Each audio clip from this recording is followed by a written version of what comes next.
first set is dead even. Unbelievable combination. Wow. Beautifully done. What a great spot.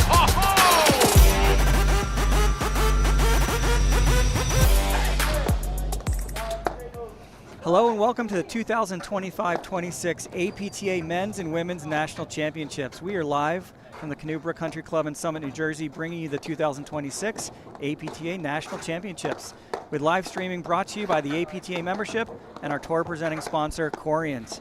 Tournament support has also been provided by the following: our presenting sponsor, Land Rover Parsippany, where excellence comes standard. Platinum sponsors, Sea Louse, helping clients achieve their investment objectives since 1984. The New Jersey Men's League, the New Jersey Women's Platform Tennis League. Our gold level sponsors, P-Pack Private, Pure Hockey, Skinletics, UBS, Xenon, M4 Viking, and our silver level sponsors, Fuengo Social, Center Court, Spyro Harrison Nelson, Courtside Rehab and Training, Equals 5, Grand Homes, Cisco, Susan Penny, Parcels at Sotheby's, Jackson Lewis, Richard Wright from 1 Point BFG Wealth Partners, One Digital, Unity Jets, Wealth Enhancement. I'm Steve Sullivan here with Dave Broderick, bringing you this men's round of 32 match between Drew Broderick and Tomas Christian versus Trevor Heck and Will Reifeis. Dave, welcome to the stream. Welcome to Nationals. Thank you, Steve. It's great to be here. Just want to remind everyone out there that this match will be 2 out of 3 sets. No ad scoring, as it's been all season long. Again, let's just talk about the players. Like you said, Trevor Heck is from Sewickley, PA, and he is a software engineer. His partner, Will Reifeis, is from Pittsburgh, Pennsylvania, and he's at the Longview Club in Pittsburgh. And their opponents are Drew Broderick from Essex Fells, New Jersey. He's the director of racket sports right here at Canoe Country Club. And Tomas Christian, originally from the fighting city of Philadelphia, is now from living in Bronxville, New York, and he's the director of rackets at Siwanoy Country Club up in Bronxville, New York. So anything new in Drew Broderick's resume from a paddle perspective, Dave? Yeah, Steve, you're going to make me cry. Big night last night. He got inducted into the Platform Tennis Hall of Fame, so it was a special moment for our family and for him. Canoe couldn't have done a greater job, led by Albert, the general manager, and Kimberly, and Drew, and Oscar, and all the staff and everybody here. And I only mention them because I know them. Most of them. I know them. But it was a great night. The food was great. The drinks were great. All the people that came. I know Drew and our family is super appreciative of everyone that came out for the night. Also, congratulations to Jared Palmer, because without him, Drew potentially is not in the Hall of Fame. So 3 in a row, right? 3 in a row, yeah. One of 3 teams in the last, history of paddle.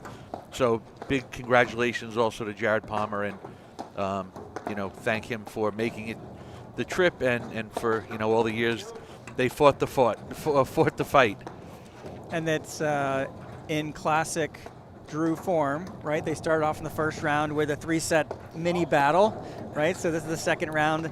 I think we're going to play through the quarters. Is that right? No, we're going to play through the round of 16 today. Yep. So this is the second of 3 matches, and started off with a 3-setter. That's just they're just getting warmed up. They like playing longer points. They like playing longer matches. Good afternoon, ladies and gentlemen, and welcome to this men's Rob round Labune of 32 for instructions. Match for the 2026 APTA National Championships. Today's match will be the best 2 out of 3 tie-break sets. On my left, from Bronxville, New York, Tomas Christian, and his partner from the Canoe Country Club, Drew Broderick. On my right, from Sewickley, PA, Trevor Heck, and his partner from Pittsburgh, PA, William Reifeis.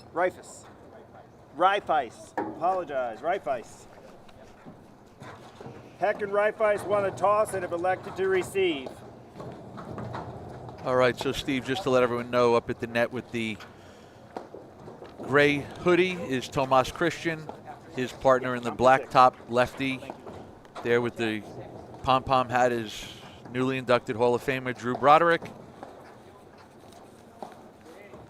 Yeah, no, that far side, that's Will Reifeis with the white hat. He's playing the deuce side. His partner Trevor Heck there in the ad.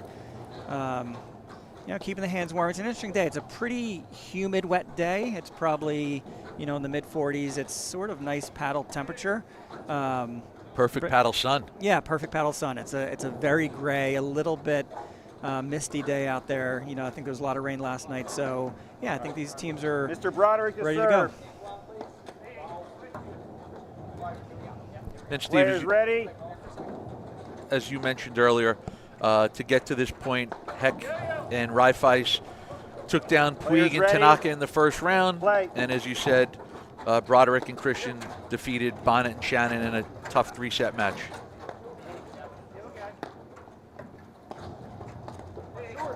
Yeah, it's a great setup here 15 at love. Canoe Brook. There's all sorts of areas for spectator entertainment. We talked a little bit about the tent. There's bars. There's some sort of sponsor booths, and some of the equipment suppliers have little tabletops set up over there. And the Canoe Brook has a lot of options for VIP areas to watch. There's a lot of monitors.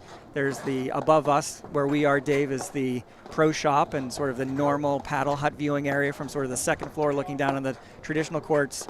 And these two courts you can see side by side are built just for the Nationals, right? These are what we're calling Stadium 1 and Stadium 2 courts, and really a unique setup. We've seen it, the last couple of years. Last year at Philly Cricket, the Country Club in Brookline the year before. So it's sort of a nice, addition to some of these great paddle facilities. Yeah, I know the committee's done a tremendous job with this whole setup, and I think, I don't want to dissuade you from listening to us in our commentary, but, if you're in the Summit area, New Jersey area, you have to come down and check it out. It's super cool. Like you said, it's almost like a tournament village set up for all the spectators and the facilities that they have for the players. There's fitness, there's VIP tents, there's VIP dining. So there's quite, a variety of places for everyone to really enjoy this 2026 National Championship. Yeah, and a big tent behind us with an open bar. We talked a little bit about in the pregame, and that's great for spectators. It's, a challenge for the commentators to sort of keep everything straight today. But, yeah, it's a great setup, and it's meant to be super social. I think as the weekend progresses, right, this is still the early stages. We're in Friday. I think tomorrow is going to be super festival-like out here. Going to probably be 10 degrees warmer tomorrow. So, yeah, this is a great setup into a great weekend. I think right now from walking around the grounds and seeing who's here, right now we have the New Jersey Fanatic paddle diehards. To your point, as today goes on and as the weekend goes on, I think we're going to get bigger and bigger crowds. But right now, it's a good group of people out there watching, and they have a bunch of players from New Jersey to keep an eye on right now early on.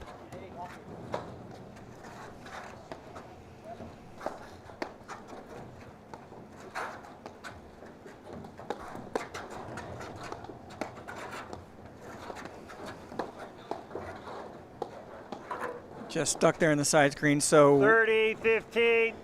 We're 3 points in, right? We know the sort of cadence of a Broderick Christian match, the patience, the sort of tactician-like approach that both of them have. There's Tomas Christian here in the ad side hitting those overheads. The other team, Heck and Reifeis, yeah, they're gonna have to decide, right? How are we gonna approach this team? Are we gonna try to generate points through offense, or is this gonna be a battle of wills, right? Are we willing to be out here for a couple hours at least, right, and sort of try to wear down this team of Broderick and Christian, which it sounds weird to say, right, because this is not typically what you would expect that they're going to break down at all.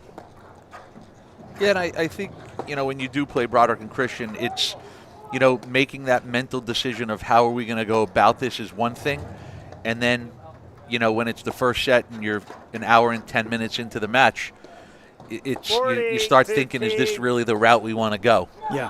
And, it's 4-2, it's 3-all, it's whatever the score is. It's just, yeah, is this the path that we want to take? And this is typically the trap, Christian. right? They win the first game of the first set. You get into the mentality where we're not willing to be out here for 3.5 hours. An hour and a half in, we're still in the first set. You start thinking about how to win points quicker, right? You pull the trigger a little quicker, and that's when things fall apart, right? That's when the unforced errors come in. That's when the shot selection choices get exposed.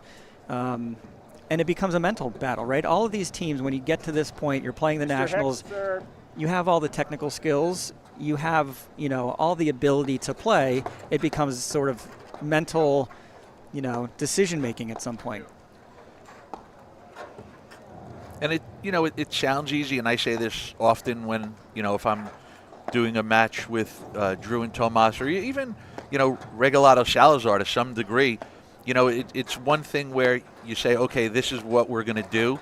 And again, it's another thing to be able to go out and do it. I mean, I can tell everyone that I'm going to go upstairs and I'm going to lift bench press 500 pounds at the Canoebrook gym, but I can't just show up today and do it. You know, it requires where you've got to build your way up. And even with the players and with platform tennis is that you can't just say, okay, today's the day I'm going to play 10-minute points, because it's just not that easy if you're not used to doing it.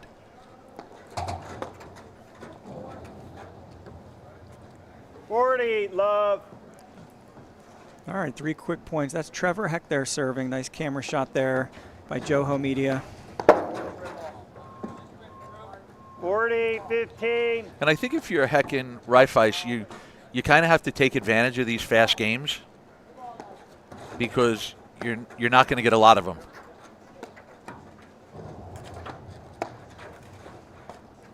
You know, and we've talked about this throughout the season, you know, with a team like Broderick and Christian. Game.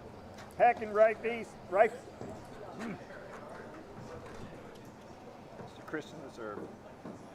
I think Rob Labune meant Reifeis. 15 love. You know, Drew and Tomas can't play, you know, they can't give away free points, because, you know, they don't outright win a lot of points. So if you're Heck and Reifeis, you really have to capitalize on those fast games, because you're not going to get many of them. Yeah, you're going to have to earn 95% of the points. And, you know, we talked a little bit about this new scoring system this year, Dave. The APTA introduced no-ad server's choice scoring. So at some point, right, you're going to have to come to Jesus and have that sudden death experience. But when you get up 40-15, it just puts a lot of pressure on the value of those points. Certainly if you got there, you know, through unforced errors, or if you got there really, you know, grinding and battling, right, every point matters. And it matters a lot more this year than maybe in prior years.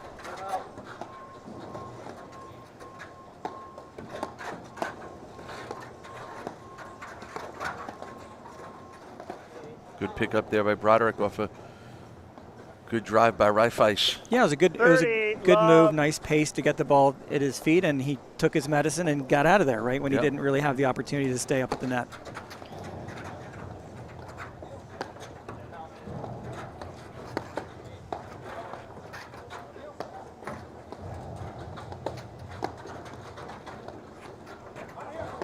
Yeah, really nice depth there by Drew Broderick. Once you see that net team sort of drifting behind the service line, right, it creates some potential opportunities. And I think if you watch, you know, as much as we're talking about it being a mental and maybe even an emotional battle to be able to play those long points, you know, it's also a physical grind, because they do make you hit a lot of balls. But the other thing, too, is if you watch Drew and Tomas, very rarely do they hit a drive or a lob to the same spot twice in a row. You know, they really look to stretch you out. They look to move you side to side, drag you in, push you back. You know, for many years, you know, Drew sort of was the inventor of the short, low lob. And, you know, more than anything, it dragged the net team closer to the net to give him that lob over their head. First set. So, Steve, Land Rover. Today's event is proudly sponsored by Land Rover Parsippany. Experience exceptional service and luxury performance. Visit LandRoverParsippany.com. You got it. Nice. No. That unbelievable sort of soft cutter to the side screen. It looks like it peeked under the snowboards. They're going to have to get that one out of the parking lot.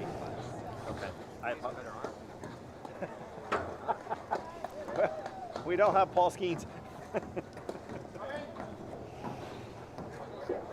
Yeah, I mentioned it's a pretty wet day out there. The grass is wet, the parking lot's wet. There's still a lot of snow on the ground. It's probably going to be a little bit warmer, 55 maybe tomorrow. But yeah, when you send that ball out into the grass or into a parking lot with puddles, yeah, it's going to get a little bit heavier. So you can see Drew squeezing that ball there. And that's the thing, you know, it's the temperatures warming up. You know, we're getting a lot of snow melt, but there's no sun to dry it. 15, love. Even earlier on, I think for a while they've had the heaters on these courts throughout the morning already. And again, just because there's a lot of moisture in the air right now.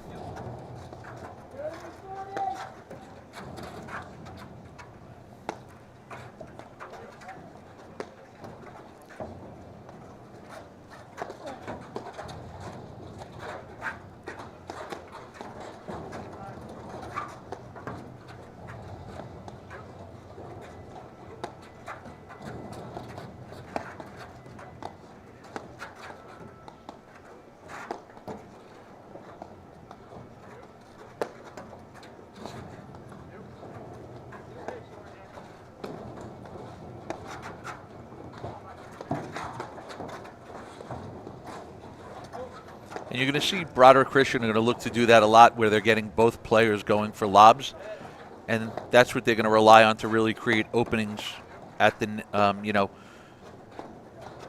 to create openings against the net team. Yeah, with that forehand in the middle, you see Reifeis sort of earlier in this point covering a good part of the court. Drew sneaks one up the line. Heck goes back and to the right, and Reifeis sort of followed him, right? Heck put a sort of uniquely perfect overhead back and sort of neutralized Drew a bit. But yeah, you could see a lot of things open, and you know, this team there's another situation where they're sort of both moving to the same spot. And I think, yeah, these are going to be opportunities, looking for transitions, looking for that ball to sneak back in. Yeah, another opportunity here. That's a great pickup there by Will Reifeis. See, that's the play that they're looking to set up.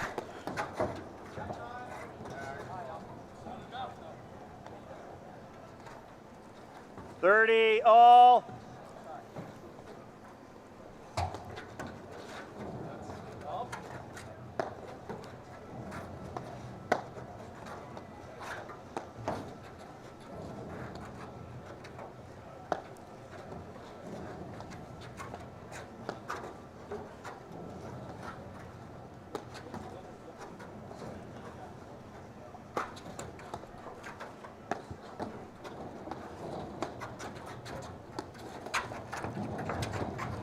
Snuck that ball in there. Nice sort of spot. Thomas Christian hit a perfect down the line to sort of get back up to the net.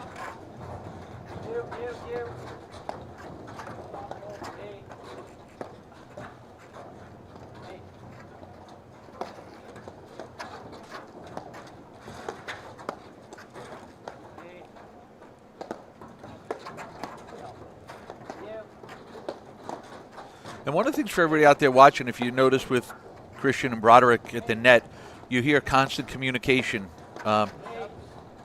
You know, it's very rarely you're going to catch them not knowing who's hitting the ball. Even if it's a questionable gray area ball, their communication is going to be early enough, quick enough, and, you know, loud enough that they're going to know who's hitting the ball.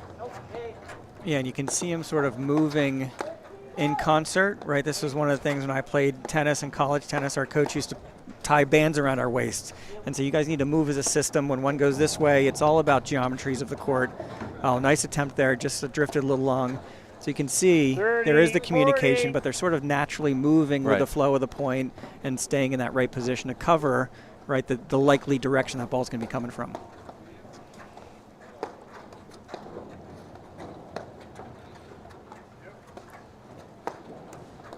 You know, I do also think with Christian and Broderick, for playing together for several years, there is some, you know, partner chemistry as to knowing, you know, when this happens, who's more likely going to hit it. When that happens, Christian. the other They player's lead more 3 likely games going to to hit 1. First set.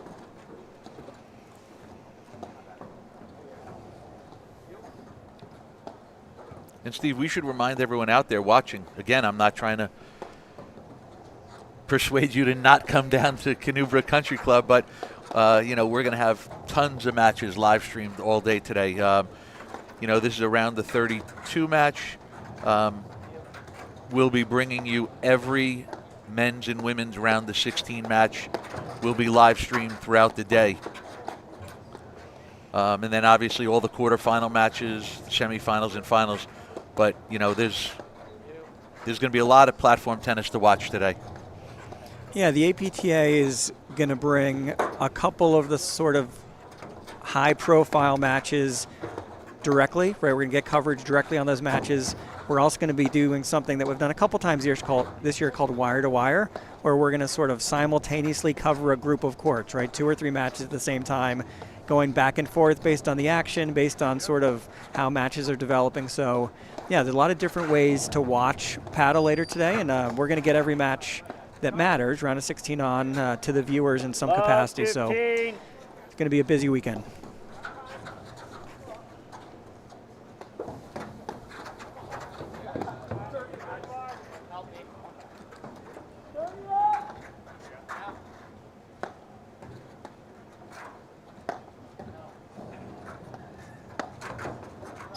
Great camera angle here. You can sort of see Drew just sort of fishing for an opening, keeping that net team honest. Nothing too predictable. You mentioned it before, Dave. They're changing directions with lobs. Yeah, just stuck on the line, that ball.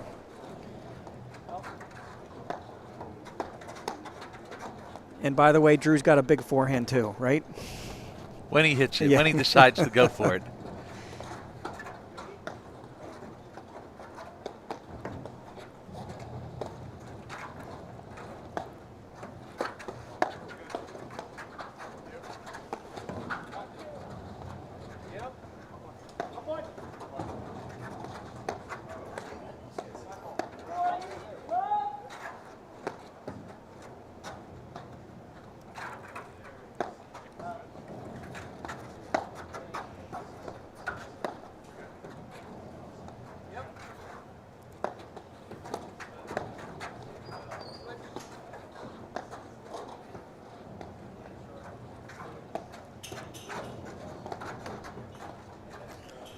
Yeah, That was the ball Drew wanted. 30.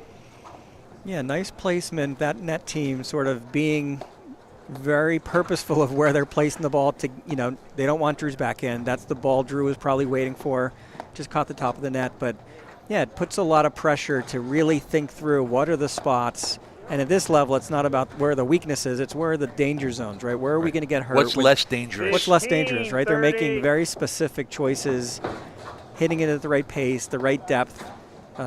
This is sort of the interesting thing to sort of watch through the thought process of a team as they sort of either try to dissect, but more, yeah, stay out of trouble. Right. And I think, you know, a big 30. thing I try to talk to all the players that I coach in the men's and women's leagues, and, you know, I tell them one of the big things before the match starts, you have to figure out the player that when you feel like your team is in trouble, you have to hit the ball to that player. Whether it's because they don't like to drive the ball or they lob shorter or the sun's in their eyes, whatever the reason may be, you know, that's the person you have to go to. And even at the high level of, you know, the second round of the Nationals, the finals of the Nationals, all of these players still have those go-to spots. Now, obviously, they're a lot few and far between, and they're probably a lot smaller, but you have to figure out what's best for you 40, 30. to minimize the damage. We Right. don't want to hit it to someone's big forehand when we could hit it to someone's okay forehand. Yeah. Because you'd much rather take the okay forehand than the big forehand. Game, Broderick Christian. They lead 4-1, first set.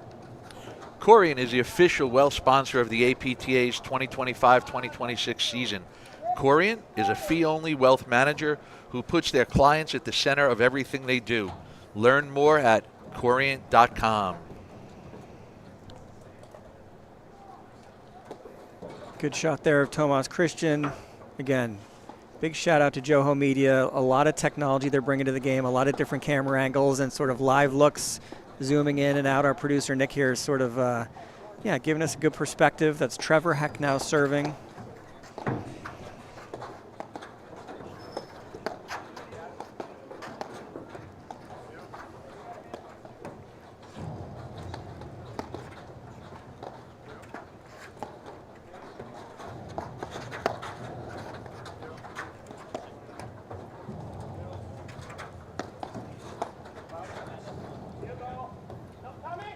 15 love.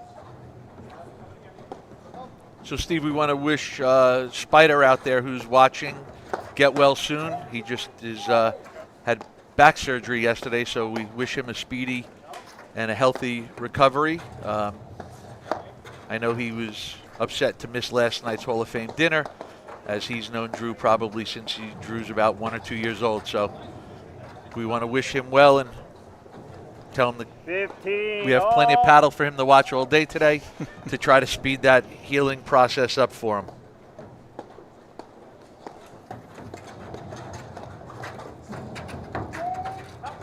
Oh, what a What spot. a great shot. It's interesting. Those sort of 30, transition plays, we're going to 15. take another look at the replay here. They sometimes fall into a rhythm and the spots become a little bit predictable. You know, obviously Tomas sort of followed it, covered the line for Drew, but yeah, sort of the perfect, soft, open court shot by Trevor Heck.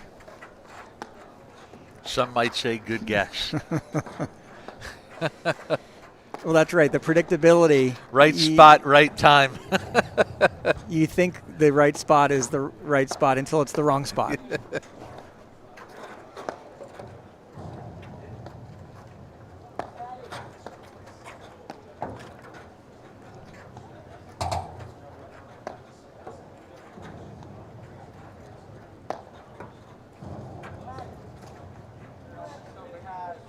Forty, 15. All right, this game feels like that earlier game where they got a couple loose shots, got themselves to 40-15. Let's see if they can capitalize again here. Create a little bit of scoreboard danger, but this is, yeah, this is where you're probably going to see Christian and Broderick lean in, and oh, that might have caught the top of the net there, the way that looked. 40, 30. But very nice pace ball nonetheless. And again, you and I have done this long enough, so I'm sure you're about to read my mind as to what I'm going to say is, but that cross-court forehand will create opportunities over there for Tomas Christian. You know, whether, again, that hit the left court or not, there was definitely a big opening in the middle of the court, and Heck and Reifeis had to move and change their positioning. So, you know, I think one of the things at all levels, it's different if you know you're going to get the ball into that side screen, or as I like to say, you're going to do something nasty and juicy. But if you're just going to hit a vanilla ball, I don't know if it's really worth doing. And again, I remind everyone, let's not confuse what we get away with what is better and worse. Yeah.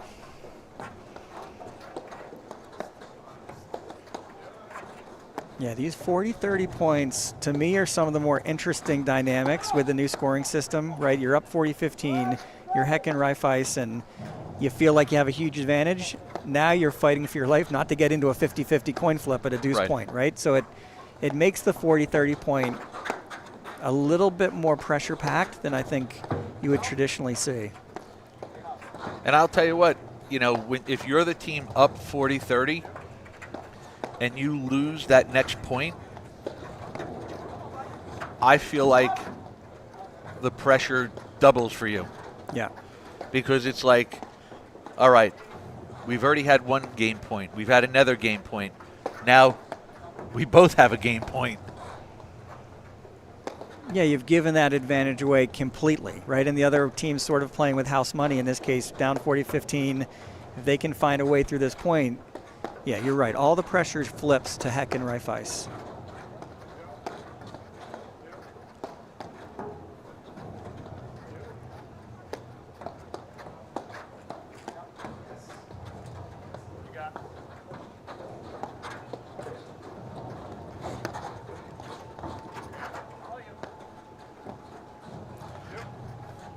See, I think that's going to be a way safer overhead, is over towards the backhand of Christian, and instead of trying to swing that ball all the way cross court to the side screen. Again, unless you know you can get it in there. Oh, it just caught the back. I think Heck was praying that ball was going to drift, but just stays in the back of the line.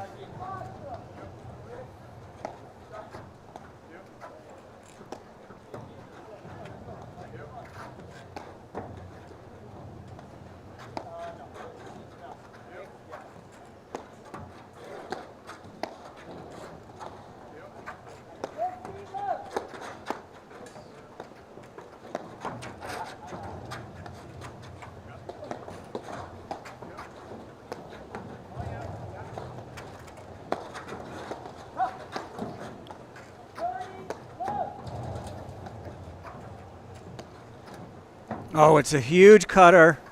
Reifeis Game. absolutely pulled the Second trigger. right, 75 or 85 Broderick shots Christian in. Lead, 4-2. First Take a set. look here. Switch balls, guys. 6 games. Oh, look at the sort of the trophy pose, right? Lets the ball come down, lets his legs sort of load and drop into the court. Yeah, nice game. Perfect finish for Will Reifeis.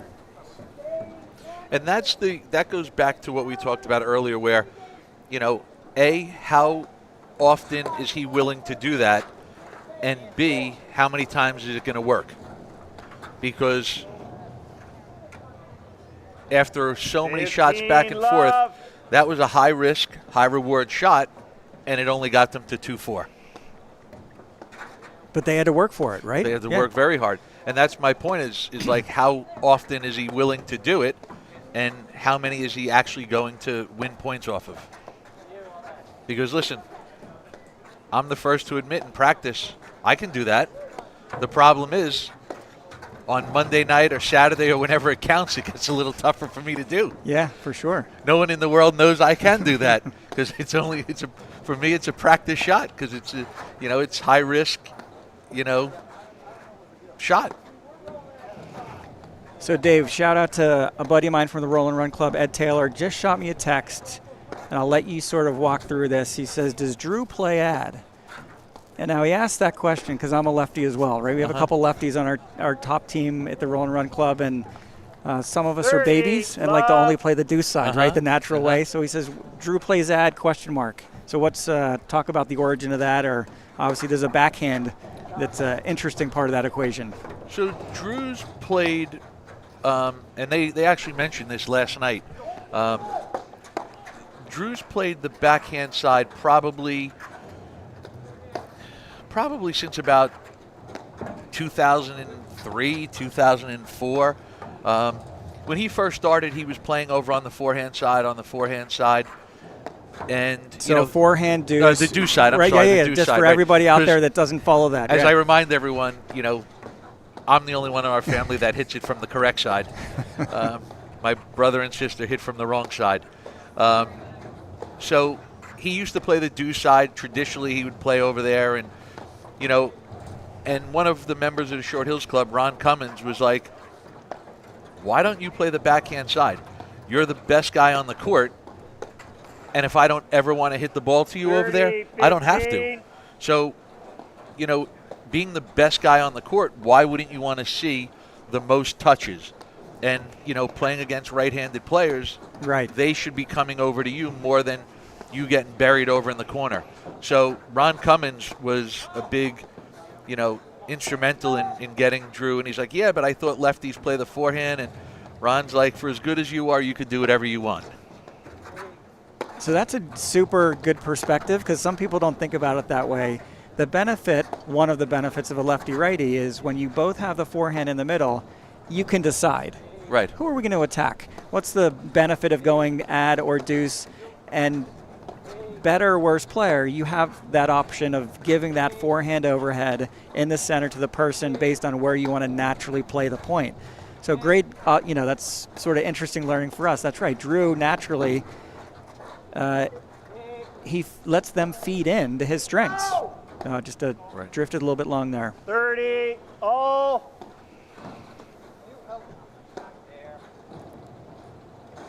And of course, sometimes you'll see them switch a little bit when they're at the net, getting those forehands into the center. And there it is right there, right? So backcourt, forecourt's a little bit different, yeah. You can get away with it more, or you can get away with it, obviously a lot. I mean, also one of the things, too, is, even growing up in junior tennis and when Drew was younger, he always loved hitting his two-handed backhand. So, now that he plays over there on the ad side of the court, that allows him to hit more two-handed backhands when the balls are going down the middle. Again, earlier years ago, instead of it just being sort of I'm going to dump the ball in deep into the middle of the court, well, now he had a weapon there as well.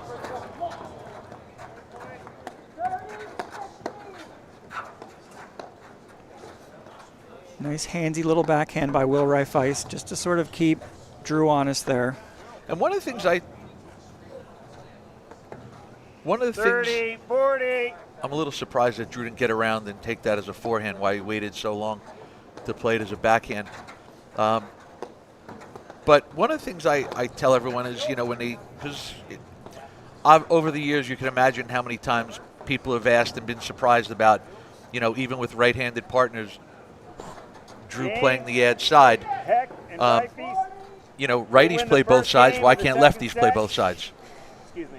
So sorry. Sounds like a personal question you're putting in front of me, apologies. but Right. it feels harder. I don't, you know, for myself.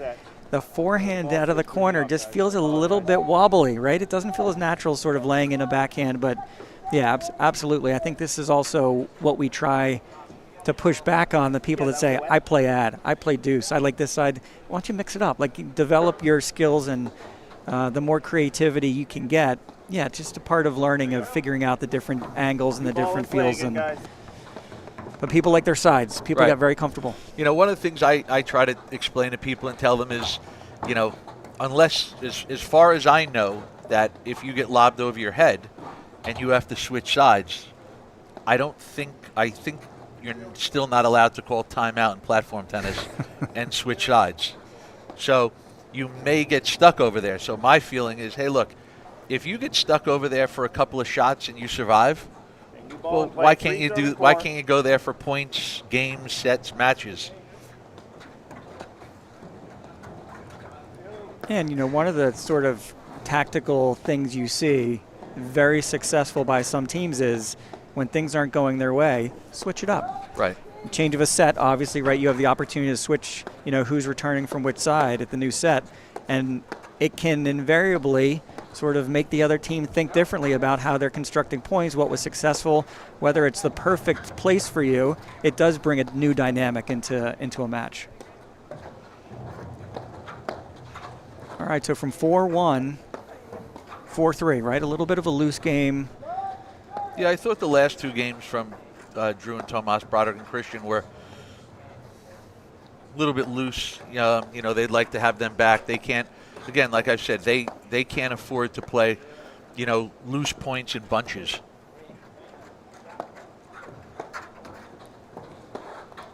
Love 15.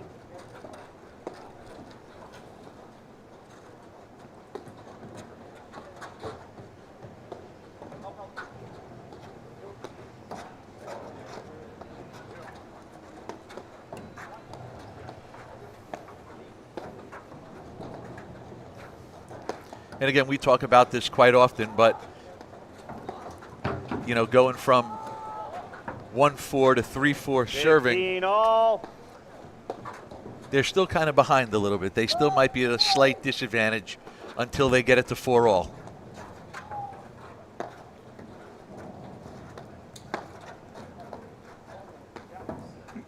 Yeah, the reason we have server's choice that tends to be different from the tennis setup when you play no ad, that's receiver's choice, is also the difference between tennis and platform.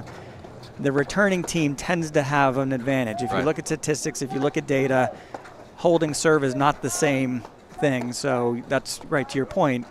They're still, you know, serving, but not necessarily evened up the set at this point.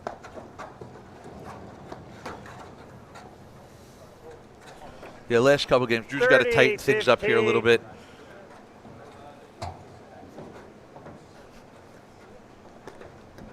Raise his level of margin for error just a little bit.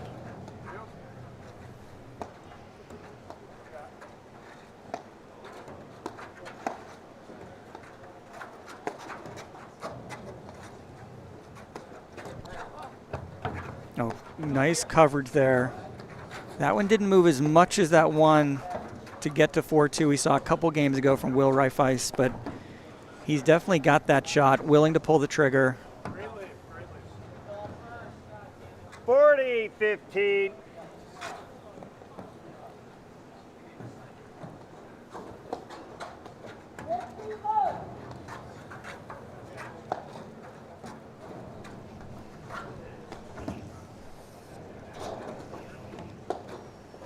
Game, Heck and Reifeis. Games are 4-all. First set. I think also if you Drew and Tomas here, you got to somehow look to change this energy a little bit. You know, try to slow down the progress or the momentum of Heck and Reifeis. Yeah, some team, you look at player or team dynamics and sort of the energy and the communication. You mentioned earlier, Dave, a lot of talk tactically within the point from a coverage perspective. The other dynamic between a team is how much do they like to sort of talk and sort of think through in between games, in between points. Some teams don't feed off it, right? Some teams like to sort of figure things out amongst themselves. Some teams like to communicate a lot in between points. What are we thinking? Maybe little motivation between each other, but yeah, there's the need at this stage to figure out, okay, we just lost 3 games pretty quickly. I think not a lot different from Reifeis and Heck. They just sort of have played steady. They've probably eliminated a couple mistakes, and they've gotten, you know, a handful or more from Broderick and Christian. So yeah, you either want to change the energy or you want to change the tactics, and I don't think there's anything tactically that they've missed, right? It's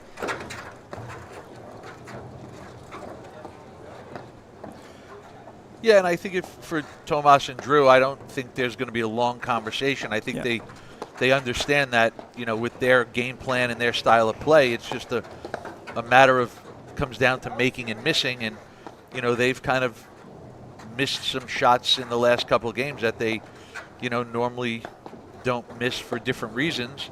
You know, like I said, the one backhand volley that Drew missed, you know, I felt like he had plenty of time to get around that ball to hit a forehand overhead.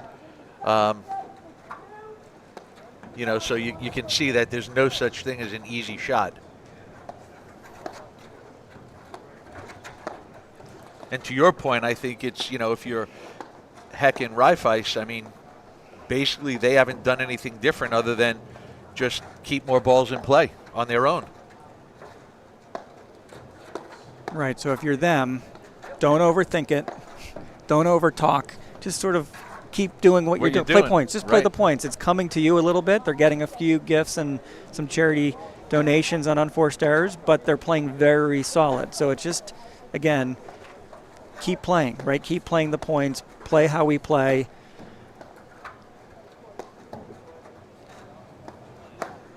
Really nice spot.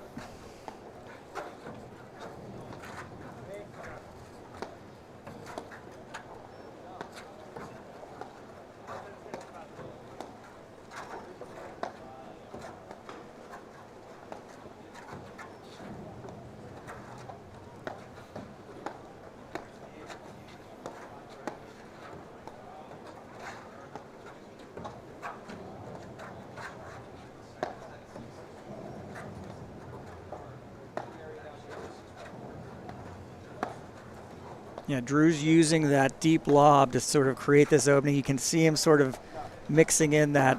There's a nice spot in the backhand. And I like the place too. Obviously he had it. There it is again. Oh, just a slippery down the middle. What a get.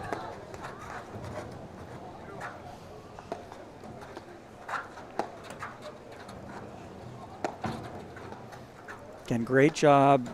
When you're in that position, Thomas Christian just sort of puts paddle behind the ball and gets it onto the, gets it over the net, keeps the point extended. Hey, Steve, the other thing I'm noticing a little bit too out of the Heck Reifeis side of the court is, you know, they're not switching the ball as much as they were earlier on in the set.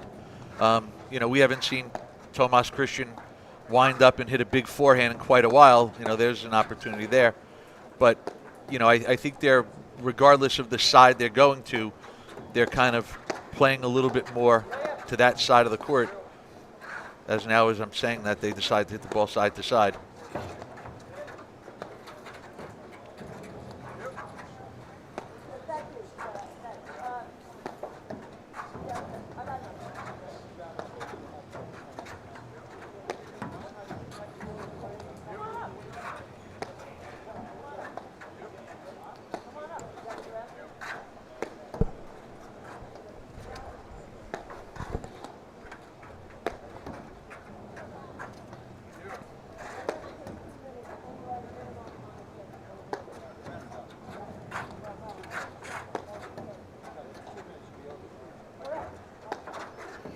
Yeah, I like the spot down the line. I also like the height of that lob, right? It's not the high ball that's falling in. He's making Heck go into sort of some awkward positions.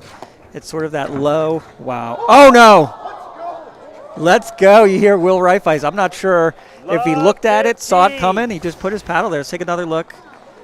That was a great move by Tomas Christian and an even better response. Wait a minute, off the deck or in the air? Off the deck. It bounced. It did bounce. Yeah. Well, it was a perfect sort of anticipation move by Tomas Christian. And, yeah, Will Reifeis just sort of put his paddle there.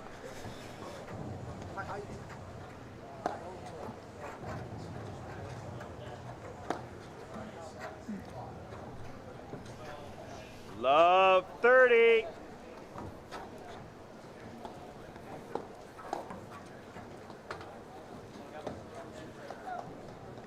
Yeah, I like that. Take a second, just sort of mentally let it get out of your system.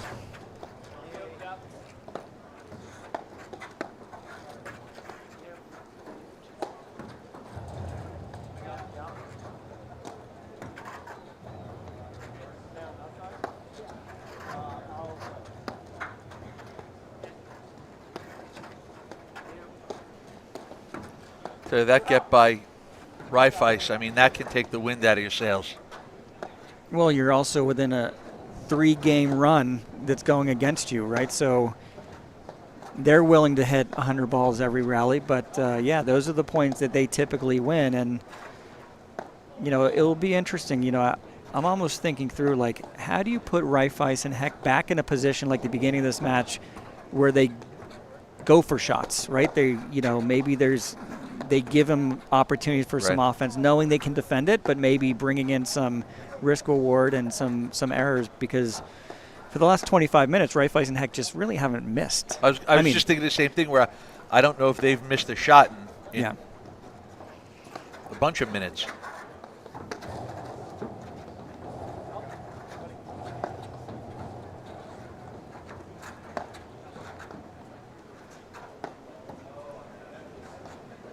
And to your point, you know, which approach do you take if you're Broderick Christian? Do you figure out what can we do to get them to go for more like they were in the beginning?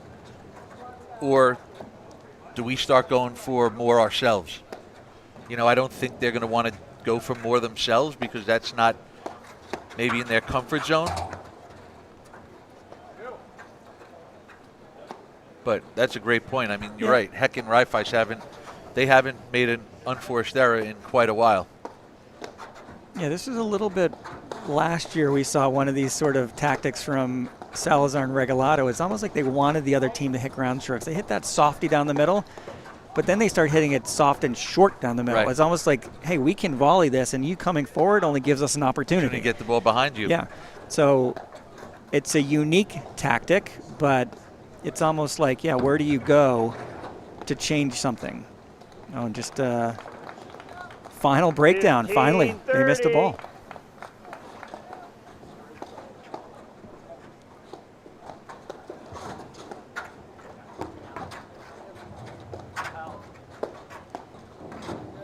And again, I think, you know, I mean, we still have a long way to go, but, you know, with the style of play with Broderick and Christian of, you know, very consistent, methodical, you know, pinpoint accuracy, you know, that's got to hurt a little bit, going from up 4-1 to 4-all in the Killer first set. Drew Broderick, classic. All.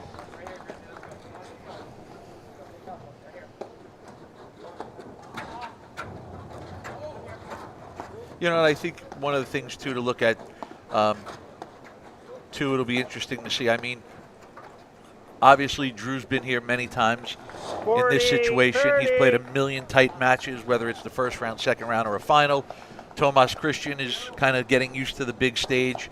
You know, one thing is, especially with Drew, I think, is, you know, he may make sloppy, unforced errors or make physical mistakes, but I don't think you're going to get him rattled, or I don't think he's going to get nervous, or I don't, you know, so Game. as we saw there, him Christian. coming from They love 30 lead down the 5 hold. games to 4, first set. Yeah, I mean, the two cutters, one dead winner, the other one brought them forward to sort of hit a tricky shot. And, the point before that, I think Tomas Christian was put a little more soft juice on that overhead to make them sort of think, how's the ball going to come off? What's the pace? What's the direction? But, yeah, that's a little bit of let's do something different, right? Two cutters in the same game. Those are the first two, perhaps, Drew's hit all match. So good. They stopped the momentum there. Here we go. That's Trevor Heck serving. Down 5-4, trying to stay in this first set. And these are always the tricky situations. Nothing is fundamentally different. A couple mistakes in the last game, but honestly, they were off some good balls. You don't want to overthink this game. You want to sort of settle back down, go back into I'm willing to hit 100 balls here. And Steve, it's just funny just listening to you just for that moment where, all the momentum in the world is right now kind of on Heck and Reifeis, and they're serving to stay in the set. Yeah. That's, again, it's what makes, this game, why so many people are addicted and love it, and it also is the reason why so many people have pulled their hair out of their head and said, I don't want to play this anymore. I'll come and watch, I'll come hang out, and I'll, watch the people playing and watch them get frustrated. But, it's just interesting to see how, very rarely at the high levels, at all levels of play where, one team is clearly just dominating and, has a clear-cut advantage. Yeah, no lead is too big. 30. And that's the third cutter in 5 points that's drawn an error or sort of, been an offensive winner in the case of the first one by Drew Broderick. And, it's created a different dynamic, right? And we've seen a couple loose shots on either end of some of these points. That's a good get there. Yeah, nice Good placement. cut-off volley by Reifeis. Tell you, Steve, it goes back to, and maybe he's listening, maybe he's not, but I still remember from all my days back at the Short Hills Club, being the director of rackets over there, Peter Kendall, who's down in Vero Beach, and hopefully he's tuning in watching us. But, the big thing for years, he used to tell the story about, him and his partner were up, I don't know, we might as well say 6 love, 5 love, 40 love, and they hit a ball through the middle. They were turning to shake hands, and their opponent got the ball off the back, lip of the snowboard, and they went on to lose the match. So it just does prove about the momentum swings, and it really is a game where, whether regardless of the scoreboard, every point counts. Yeah, and these are fine margins, right? They're hitting to perfect spots. They're, once you lose confidence or you start getting in your own head thinking about how I'm hitting the ball, where I'm hitting the ball, it becomes very difficult. Oh, nice get there, really soft off that back screen.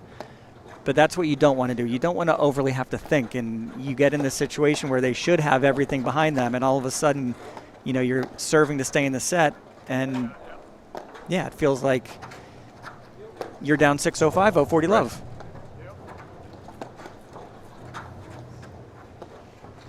Nice patient positioning there. Tomas Christian just letting that ball come off the screen. Steve, something interesting I just thought of is how different would the mentality and also just the play, whereas, if you took a group of men or women and you put them out there and said, okay, here's what you're going to do. You're just going to keep playing points until I tell you the game's over, the set's over, the match is over. We're not, there's no scoreboard. You're not allowed to call the score out loud. I'm keeping score here on my notepad, and see how would that have an effect on how people play. Where platform tennis is almost, it's every point got to be game point, or every point has to be 0-0, or however you have to mentally figure it out.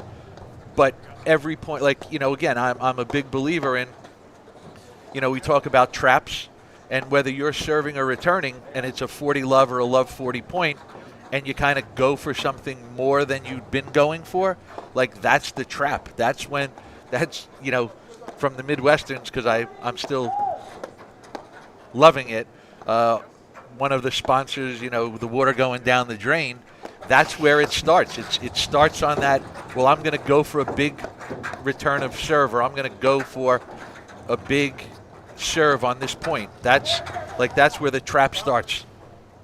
What a point. What a point. Some really big shots there. 15-30. And obviously that was huge to get Heck and Reifeis back sort of into this game.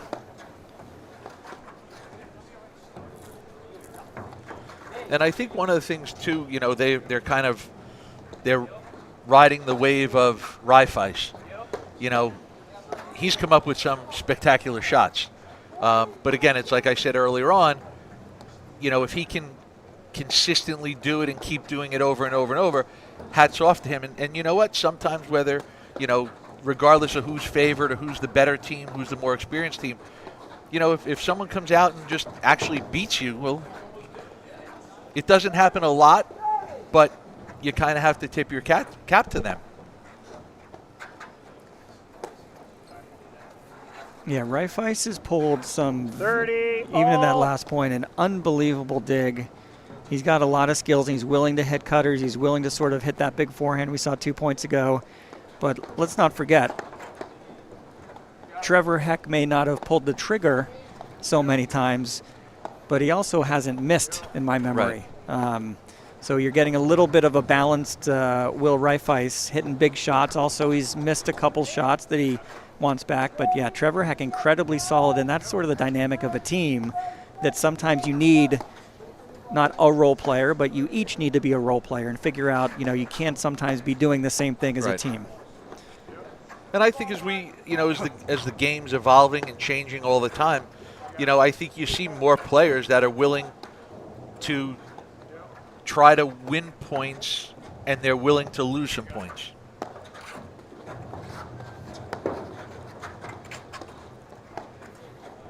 Nice stretch volley.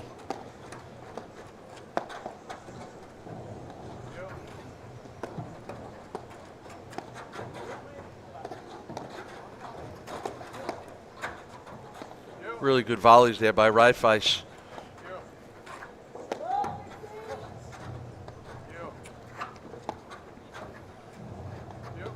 And I think because of the overhead of Reifeis, especially with that cut overhead, I think you're going to see Drew and Tomas lobbing that ball a little bit more over towards the left shoulder of Heck to bring Reifeis more to the right side of the court. So, maybe that shot isn't as available.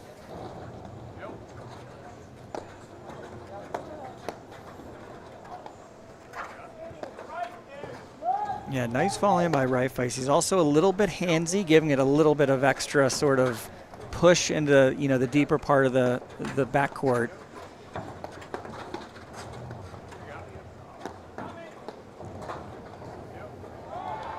And I think for Reifeis and Heck right now, they're doing a good job of kind of keeping Heck up there on the net and kind of volleying the ball he needs to volley. And like I said, Reifeis has hit some really good volleys for them to stay in this point right here.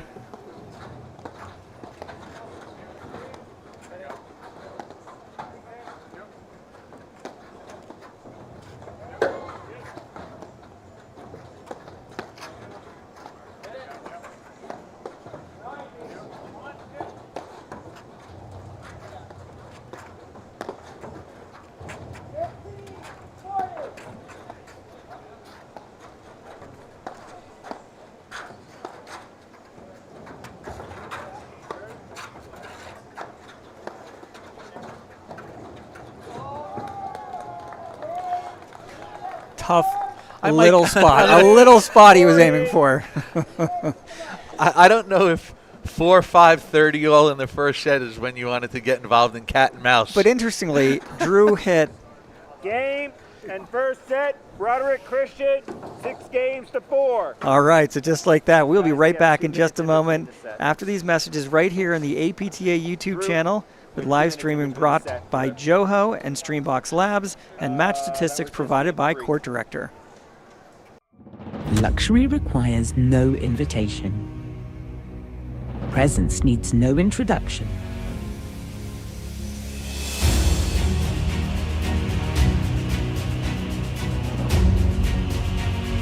Every detail exists with intent. Elegance reveals itself quietly. Range Rover, the culmination of elegance at Land Rover Parsippany. The people are the reason we've been around for 40 years. They're the reason it's a fun place to work. They're the reason we're successful. It's always been our differentiator. When you're thinking about making an investment, you want to be looking at it from every angle. We have a group of people that just cares about each other and cares about the mission of CLOS.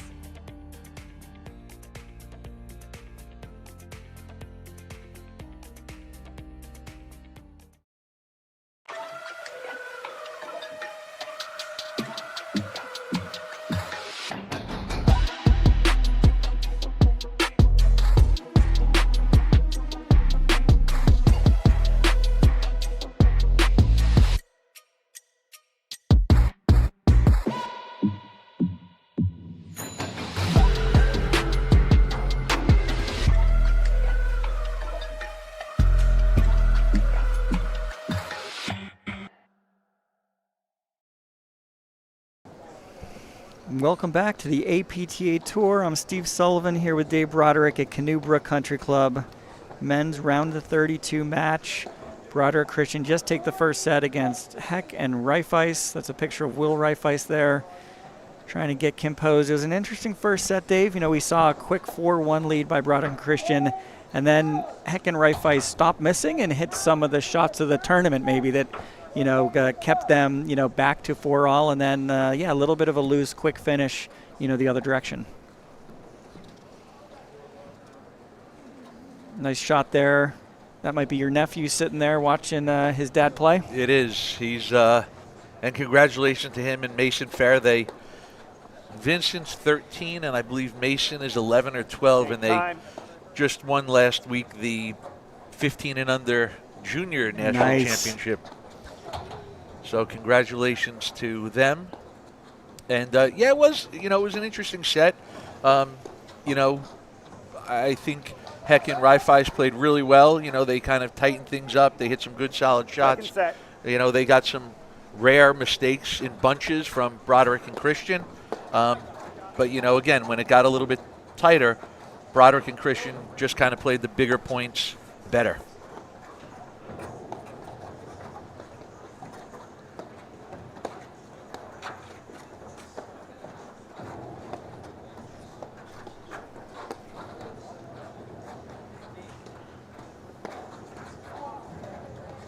And this is always the interesting part. What happens at the beginning of the next set, right? How do they come back from maybe what they viewed as an opportunity? Maybe, you know, they're probably going to, in the locker room later, call it a lot of different things where they were in that first set.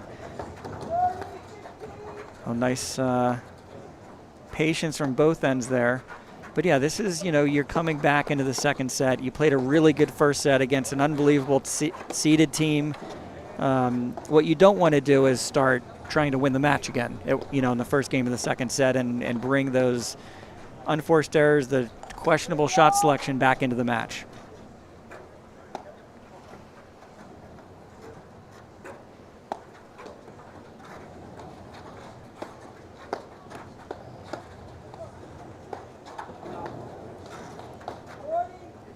Even like that high backhand, I'd probably like to see Drew get around that and hit a forehand overhead, but I wasn't the one that got a green jacket last night, so what do I know? Off the body, off the body.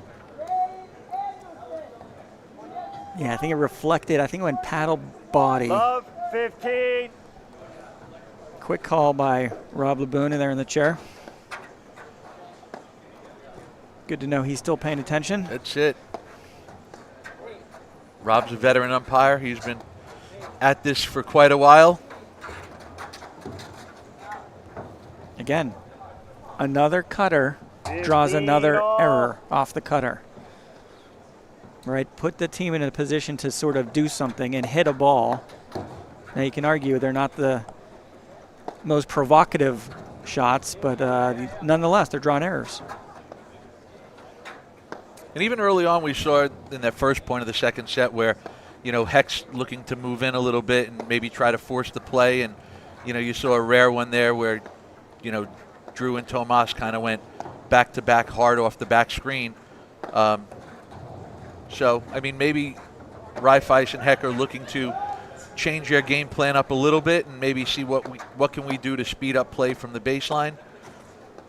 You know, and again, I think it's a tactic and it could be a good tactic, but again, it's also adding a little bit more risk. And, you know, when you play a team that doesn't give you many free points, missing more is probably not the direction you want to be moving in.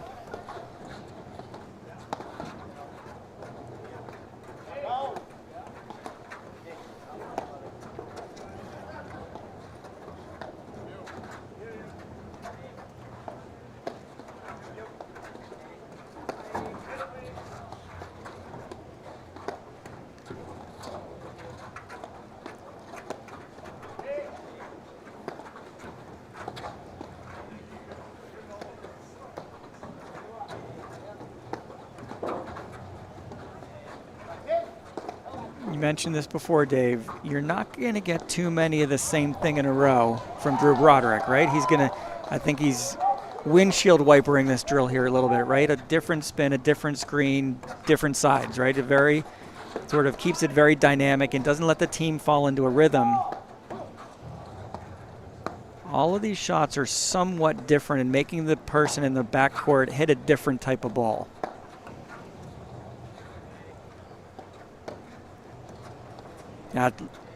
Yeah, nice patient dig there.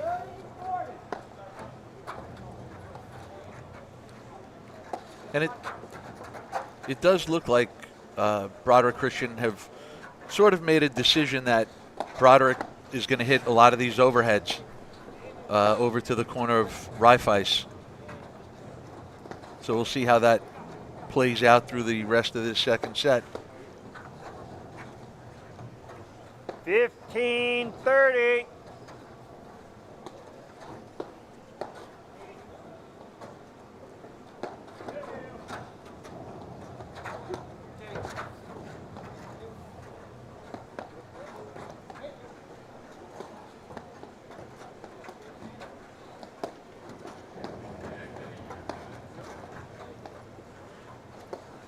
Steve, you ever think there'll come a time when we start seeing less balls going into screens?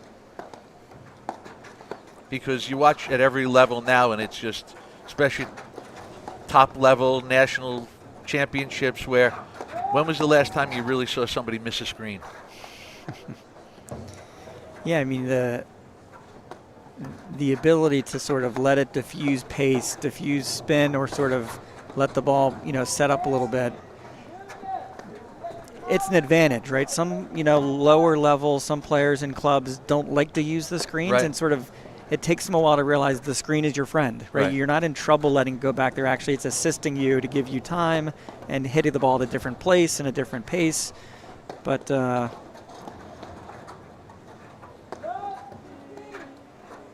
this is also, depending on the team you're playing, sometimes you don't want it to go into a screen. Some teams get very precise, hitting big rollers into the neck, big balls. They're very accurate, and you're taking that away, right? You're going to not let that ball go to the screen. But for the most part,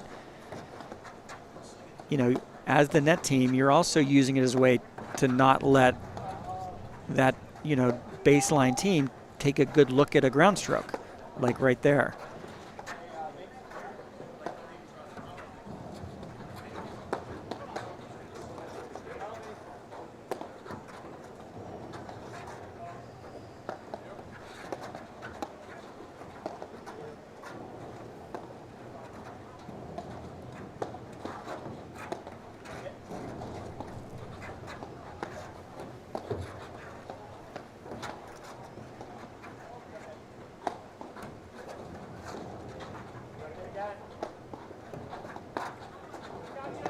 And it's always the tug of war when we watch points like this as to, you know, is the net team going to try to do too much with an overhead first, or is the baseline team going to try to press the issue and go for too much from the baseline?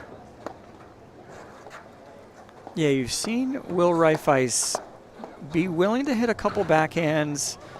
Here he's just sort of like fishing for, you know, keeping Tomas Christian honest, but he's been willing to pull the trigger a little bit. 15-40. Pushed it long. First game.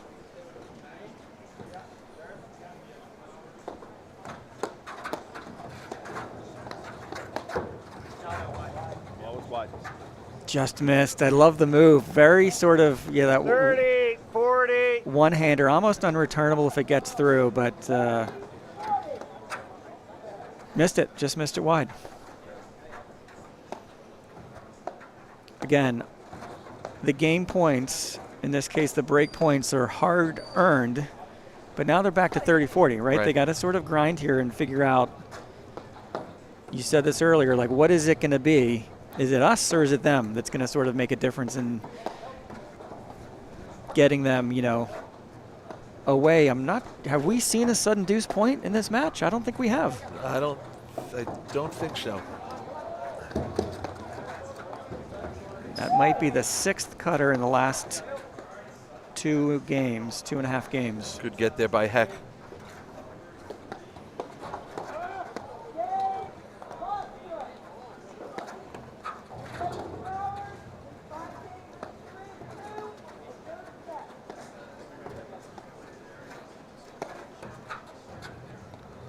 Steve, we hear from our chair umpire, Carol Evertson, over there. Another second round match of New Jersey's own Martin Bostrom, Blake Anderson in a third set with Guillermo Nunez and Mark Powers. Yeah, it looks like we got Nunez Powers up 5-2 in that third set. Match went on before this one.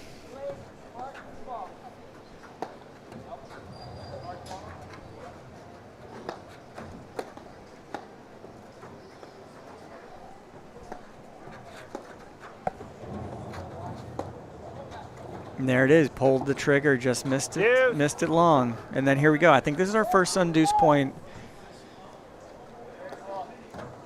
It feels like if you're the team that had the 40-15 lead, you got gypped a little bit, and now it's a coin flip. Not technically a coin flip, but you're right, you gotta, you know, win. This is game point, break point.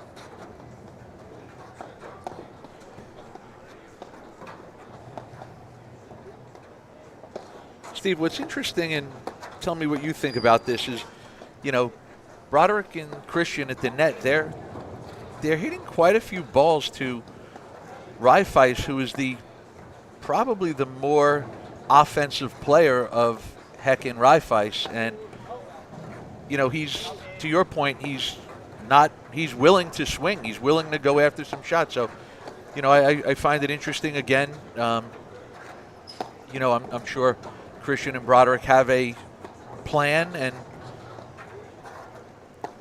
they're implementing it. Yeah, I mean, I think it goes back to one of the scenarios and the options that you have is letting the other team generate offense, knowing you can defend it from the net, knowing you can defend it from the screens. Like, and I think there's been a couple balls where sort of, you know, Drew hit one, you know, towards the end of that first set that was sort of a big, fat, meaty ball, and they pulled the trigger. Reifeis pulled the trigger, and he missed it. Right? And at some point, how do you make something happen? It's not always coming off your paddle. It's making the other team, you know, beat you with something impressive point after point. And I think, that's part of what, this was, to me, a very different, the bringing the cutter in at the end of that first set. Drew's I think, hit 6 of them in a pretty short span of time that mostly have generated an error. Or, a couple I think he hit as clean winners, right? Game, Broderick, Christian. They lead 1 game to love. Second set. Broderick, Christian won the first set, 6 games to 4.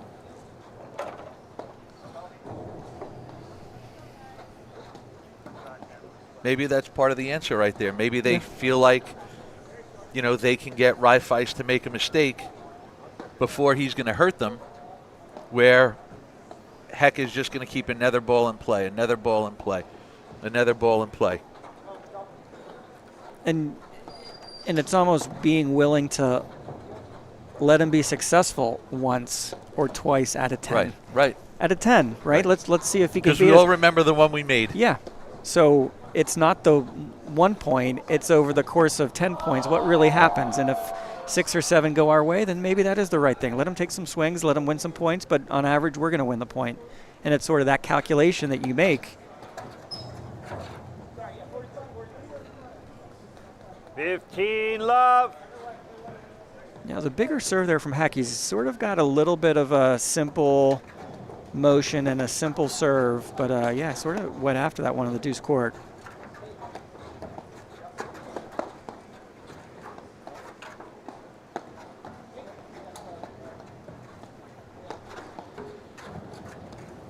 It's interesting. It feels like we haven't seen Heck and Reifeis up at the net in quite some time.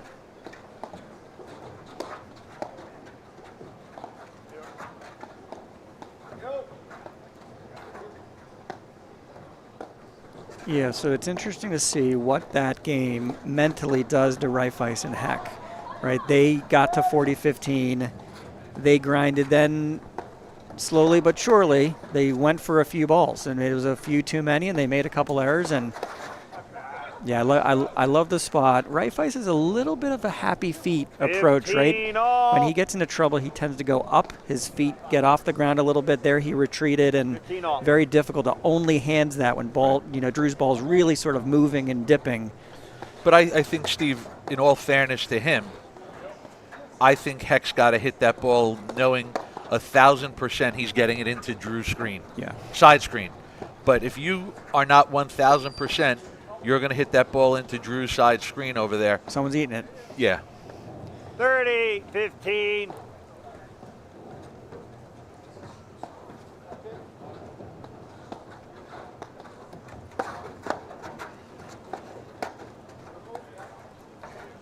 And even like this game a little bit, we saw this a little bit, or we saw it a lot in the first set of, kind of getting a little bit of a lead and 40-15. making some mistakes and kind of, letting Heck and Reifeis hang around a little bit. And again, to everyone out there, you got to give Heck and Reifeis credit that, again, for the most part, they're playing pretty patiently, pretty consistent. They're not making a lot of mistakes. So, what we said before, if it ain't broke, don't fix it. 40-30. That's one of those height of a lob things I think is really interesting, making somebody play it from a different level. Reifeis is covering that, but he got in an awkward situation, was a lot lower than he thought, didn't get his legs loaded underneath him. So again, 40-15 gets you to 40-30 pretty quickly, and now you got to grind.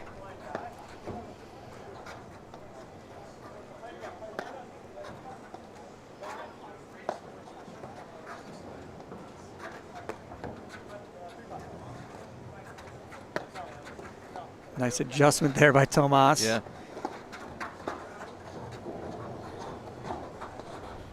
Game, Heck, Reifeis. Games are 1-1. Second set.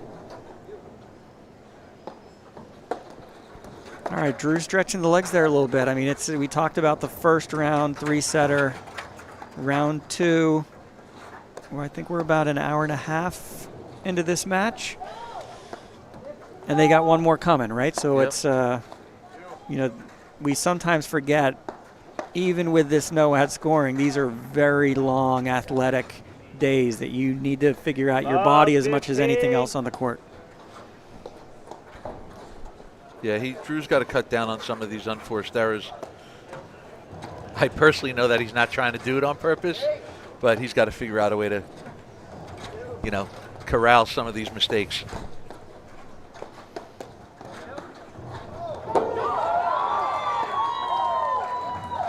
A little bit of energy we hear from that other court. Nunez power still up in that third set.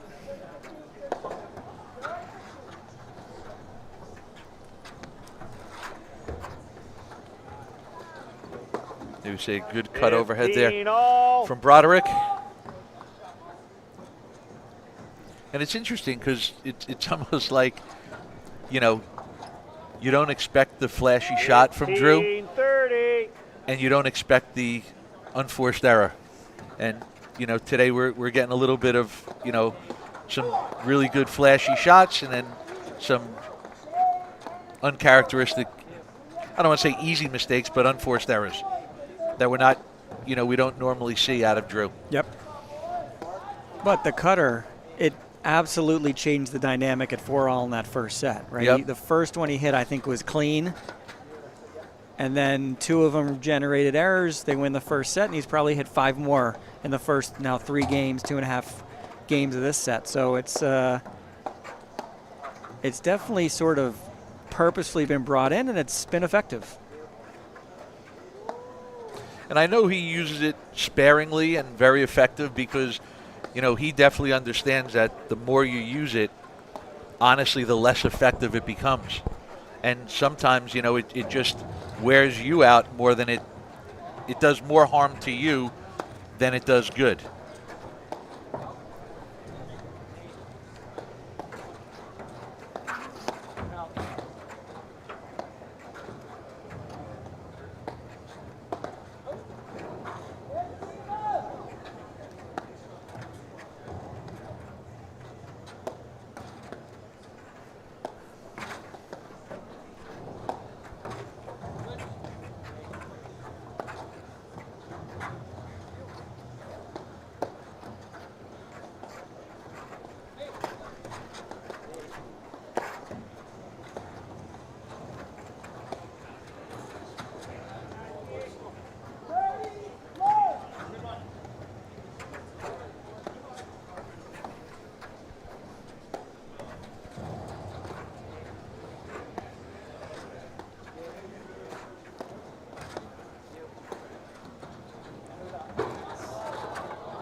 Good lob there by Heck.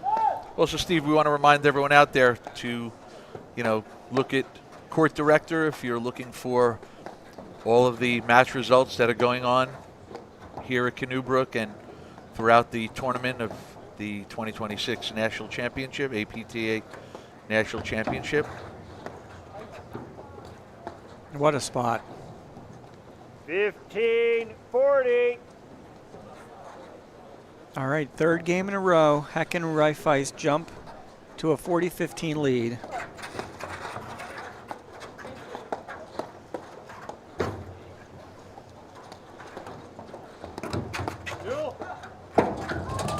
What a get. Reifeis has made some amazing gets in this match. I think that screen's trying to figure out what he did to Will Reifeis to just slam into him like that. It's a freight train moving over there, but a great another cutter. Oh. Game. Heck, Reifeis. They lead 2-1. Second set. Broderick and Christian won the first set, 6-4. Pure Hockey with cutting-edge fitting technology and the widest selection of hockey gear. Pure Hockey is the ultimate destination for players of all levels and the industry leader in hockey retail. Check out Pure Hockey for all your hockey equipment needs. 7 games. Yeah, all credit. You used the warm-up ball. Yeah, I think we're getting a new ball here. Yeah, all credit to Heck and Reifeis. Will remember we put a new ball in play. Has played some really impressive offense and an unbelievable get, sort of covering for Trevor Heck there at that point, that long point. So Yeah, the 3 games in a row, get to 40-15. They won 2 out of the 3, so that was sort of an important point there. Seeing more of the cutter from Drew Broderick, but the last couple points, they have chased it down, so maybe they're getting a quicker first step.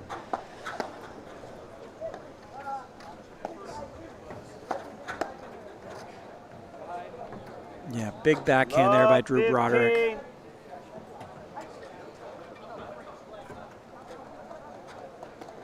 This is Will Reifeis serving, white cap.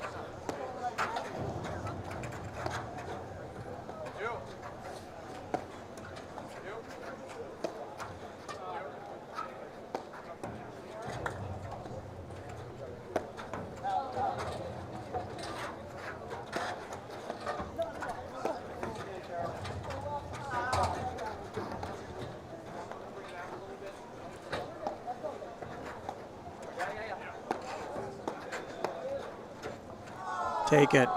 Double kiss. 15 all. That's a rare, the double let cord winner. Yeah, every point counts. But you got to give the sorry there. Yeah, nice sneaky little 15, quick pull of the trigger 30. there by Drew Broderick. Caught Trevor Hack a little bit off guard. Got the big forehand grip there. Bang.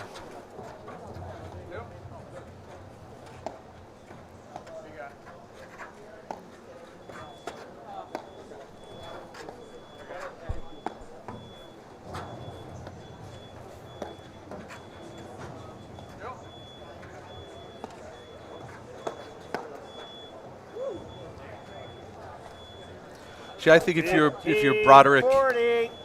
Christian, that's the play you want. You want Reifeis off the net because his volley's been pretty solid throughout the course of this match.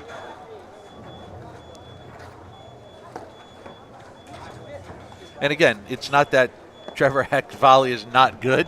It's just that, right now, Reifeis is kind of riding that wave of Game. good volleying. Broderick Christian. New ball, guys. Yeah, quickest game we've seen in a while. They New balls coming in. pulled the trigger. New ball. Both Christian and Broderick hit some pretty big Yes, ground 2-0. strokes there. Oh, now comes a new ball. Felt pretty intentional, and yeah, it gives a different look. Heck and Reifeis have sort of gotten into a little bit of a rhythm at the net. You mentioned, Dave, like opening up the court, moving one of them back, and then sort of figuring out, okay, now where am I going to go with the big shot? You have that option. I think, Heck missed a couple of those in that last game. Here you go, Drew. Here you go, Drew. It's all fun and games, Steve, till someone loses the ball. You want to hit that one, too. 2. They just decided not to go get that one, I guess. I also think we need to go out and tell that delivery truck to get it out of reverse. Guys driving around the world backwards.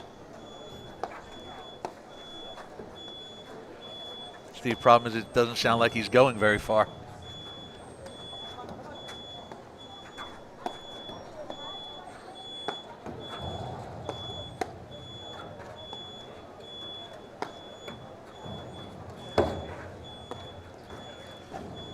And it is funny because it's, we talk about it all the time where you have teams from the baseline where they're hitting quote unquote probing drives.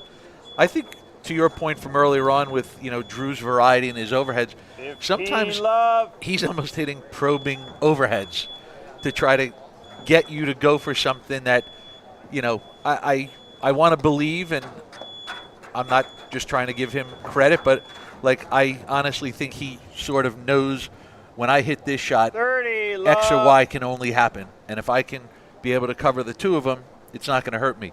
I think a lot of players get in trouble when they hit shots and you have X, Y, and Z, where it's not just X and Y.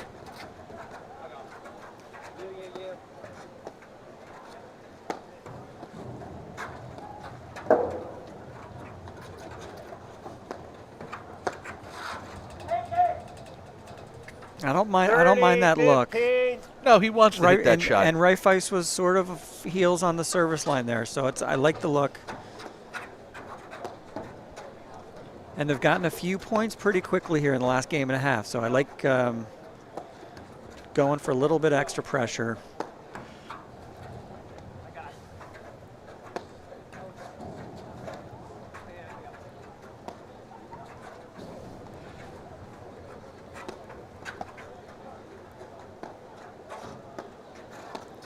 Steve, want to say hello to a longtime paddle player, former New Jersey resident, now out in Telluride, Eric Fay.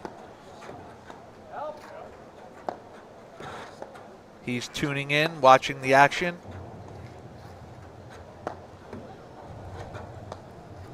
I think for everyone out there, and I know they just came out with already, believe it or not, talking about next year's tour and stops on the tour. I think there might be a stop out in Telluride next year.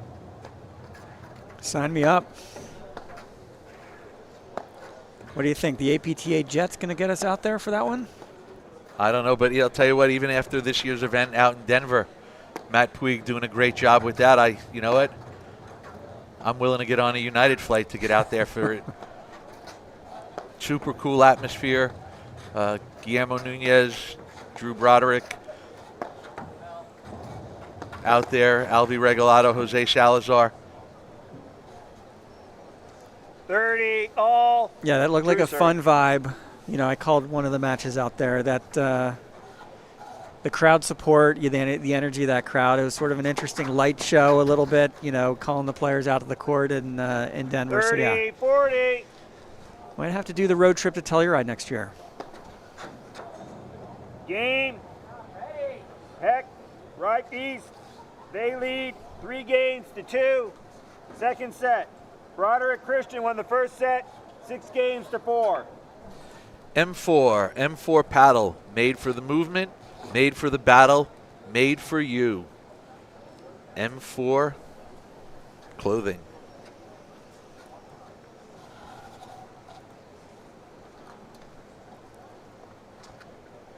I think that's a Macy Elliott sighting.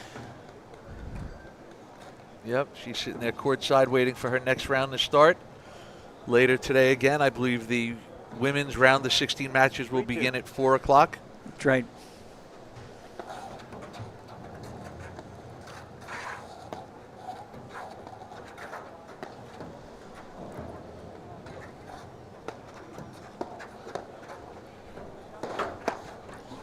Yeah, it looks like the women's draw, they're all getting ready. They're all into the round of 16, all red teams, which means the seeds sort of made it into form. It looks like McCallum and Oaks may have beaten a seed in the round of 32 against Baez and Bukian. So only one upset so far on the women's side.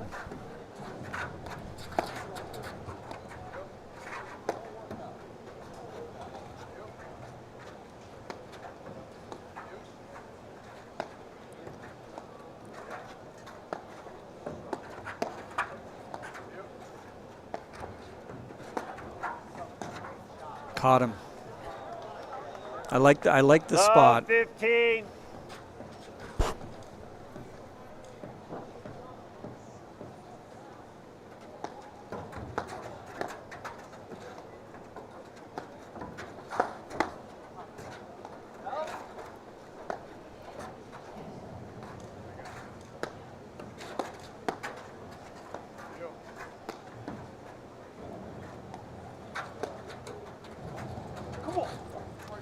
Pretty nasty overhead there from 15 all.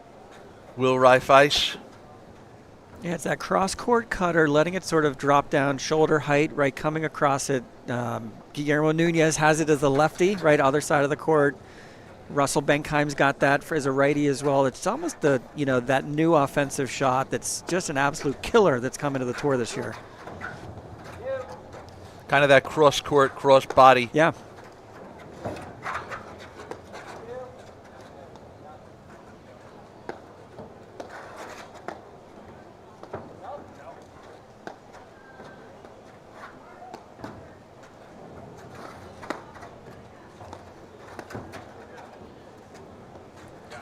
Just stayed in there. And I think this is a big game for Broderick and Christian. I mean, they don't, they want to get to even, potentially, get ahead a little bit. I don't think they want to spend too much time playing from behind.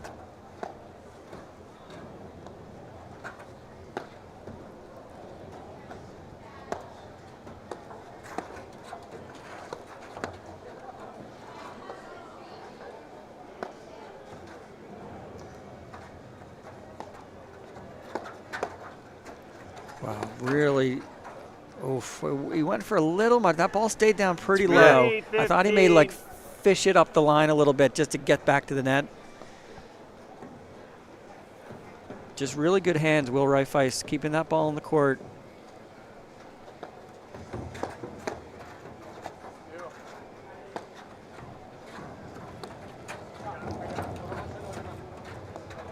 And I'll tell you one thing that's interesting.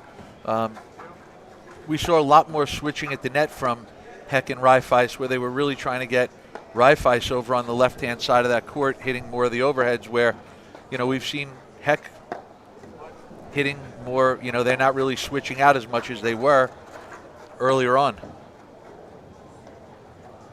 And again, whether it's right or wrong, it seems to be working right now.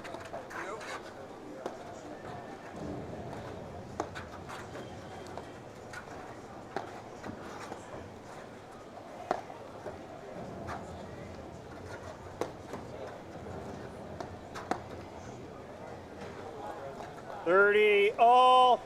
Nice spot.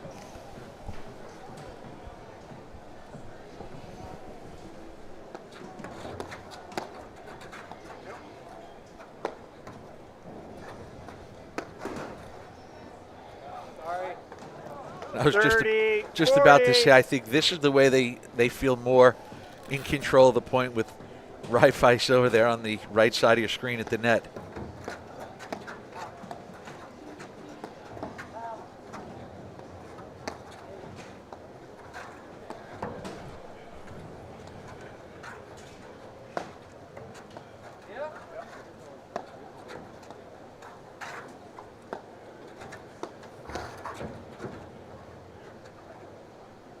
Deuce. All right, here we go again. Forehand's on. Good move there by Reifeis, cutting that ball off and hitting a drop shot. He hasn't dropped a ton of those, so I think Drew is sort of looking for that tricky push ball back into the corner. Yeah. See, that's the shot letting that ball float on that backhand. They lead 4-2. Second set.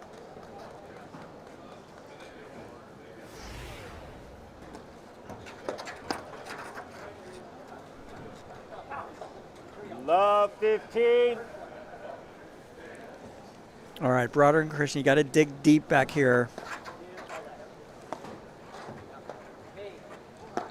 We've seen, in the first set as well, this is a game of momentum swings, right? And we saw a couple periods of brilliance from Reifeis and Heck in that first set. They're playing very well right now. They've gotten a little bit of support from some errors on the other side of the net, but this is 15-30. This is where Broderick and Christian sort of need to stand strong in the match, make them keep hitting big shots, make them keep winning points, and just trust it's going to come back to you a little bit. So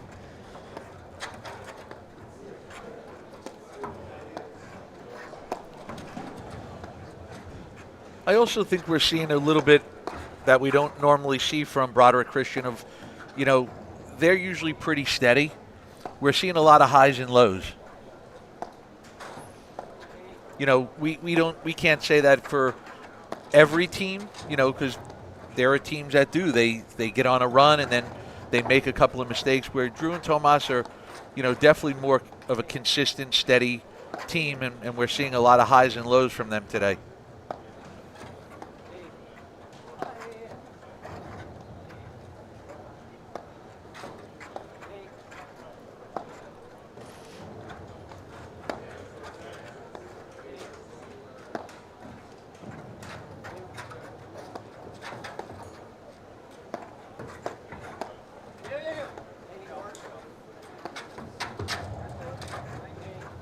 Great get there by Trevor Heck.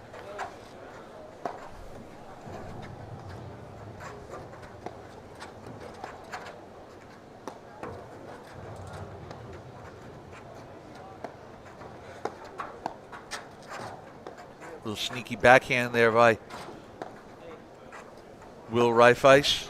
Yeah, part of the opportunity is just hitting it when they're not expecting it, right? Probably not the one I would have pulled the trigger on, but yeah, you want to keep them honest. You want to keep them thinking about where the ball's coming from, which balls are going to come.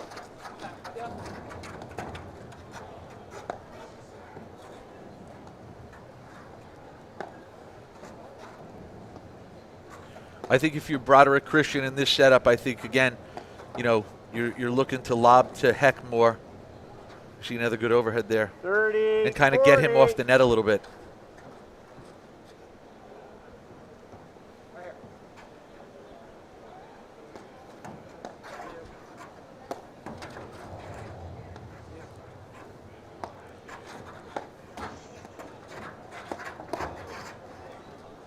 Game. Heck, Reifeis. They lead 5-2. Second set. Broderick Christian won the first set, 6-4. All right, a little bit of a hole here for Broderick and Christian in the second set. Yeah, a couple quick points, a couple loose mistakes. It looked like, you know, the first 3 games of this set took a while, right? All the games, the points were long. We went into 70, 80, 90-point rallies. It felt nice to see Heck and Reifeis come right back and sort of battle from the first game. We commented on that at the time. And then, yeah, they got up 2-1. Then they got up 3-2. And then, you know, all of a sudden, a couple loose shots. And now you're Broderick and Christian figuring out, okay, what's the approach? My personal feeling is I don't think they're going to change their game plan. Yeah. And I think that's right. Like, you know, we said before, there have been some, you commented on the ups and downs from Broderick and Christian, but the reality is they've been from the other side of the net as well. Heck and Reifeis have played some incredible swings, but they've also had a few games of quick, you know, shot selection, question marks, and, you know, a couple unforced errors. So, yeah, you want to keep doing what you're doing and make this team prove they can do it for an entire match. And again, it's interesting because, you know, to get to 5 is way different than getting to 6. So, you know, if you're Heck and Reifeis, you're really going to have to, you know, tighten up your shoelaces and dig in here in this for the next couple of games, or whether it's 1 game, 2 games, 3, whatever that number is, you know, they're going to have to be ready to play every one of them.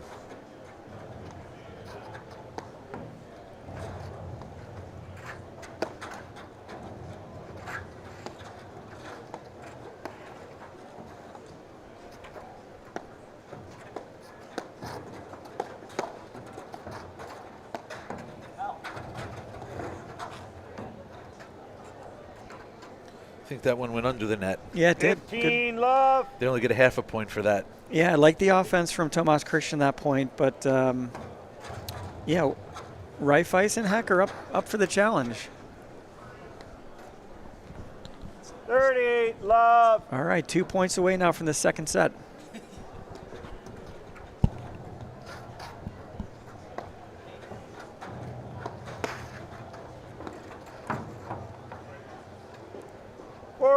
Love.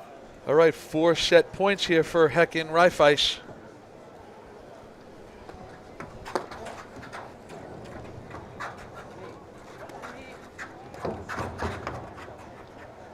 Game in second set. Heck, Reifeis, 6-2. And we'll be right back in just a moment after these messages right here on the APTA YouTube channel with live streaming by Joho and Streambox Labs with match statistics provided by Court Director.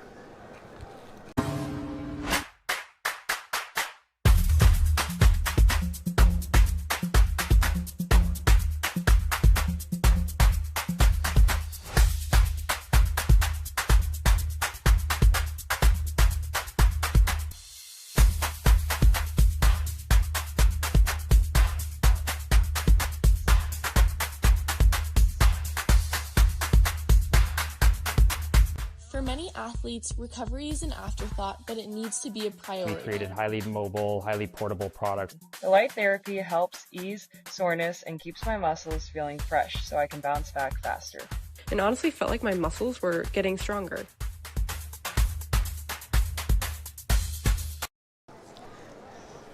All right, welcome back to the APTA Tour. I'm Steve Sullivan here with Dave Broderick at Canoe Brook Country Club, round of 32. We see it on the scoreboard. Broderick and Christian get that first set. We questioned the beginning of the second set how the response would be from Heck and Reifeis, and there it is, 6-2. They quickly snap back, put it into a third set.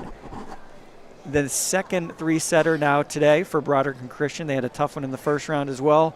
So yeah, here we go. It's an interesting sort of back and forth set. It started really slow and methodical and then ended sort of quickly. I think it was maybe not the typical Broderick Christian that we're used to seeing. A few more errors, a little bit, you mentioned, Dave, a little bit of up and down. It seemed like less sort of steady, predictable, consistent play and more, back and forth. And of course, here we are. There's a good shot there. Drew Broderick, new member of the Platform Tennis Hall of Fame last night at Canoe Brook. So, yeah, this is going to be an interesting sort of third set.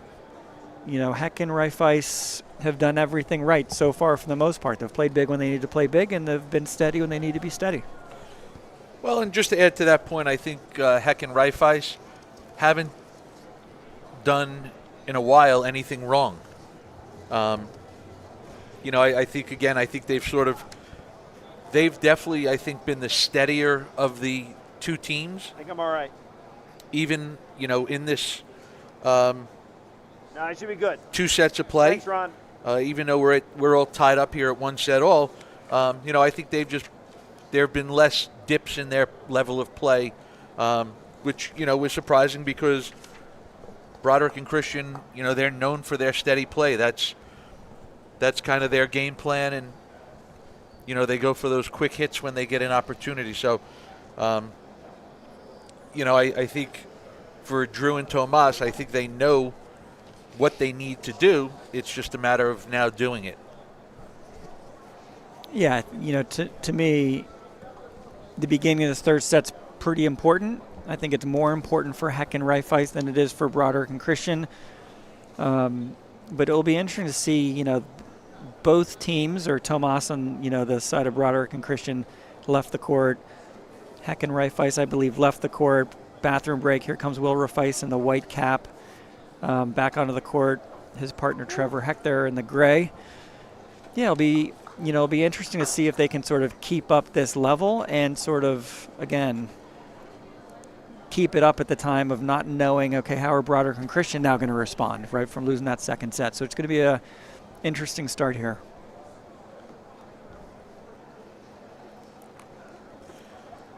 And again, I think I'm going to still stick with the theory that, earlier on in the first set we did see a little bit of, flashy play from Will Reifeis, come up with a couple of amazing shots, but for the most part he's kind of just been a little bit, him and Trevor Heck have just been the steadier of the two teams right now. And, again, I think if you're Drew and Tomas, that's the message that, you're talking about right now, is just that we've got to steady things up. We're giving away too many points, especially if we have a lead. We're giving those points away. Drew, you all are serving. If you watched even in that second set. 3 games left on this ball, guys. I mean, how many games? Okay, third set. Were Drew and Tomas playing from love 30, 15-40? They were always playing down. They were always playing catch-up.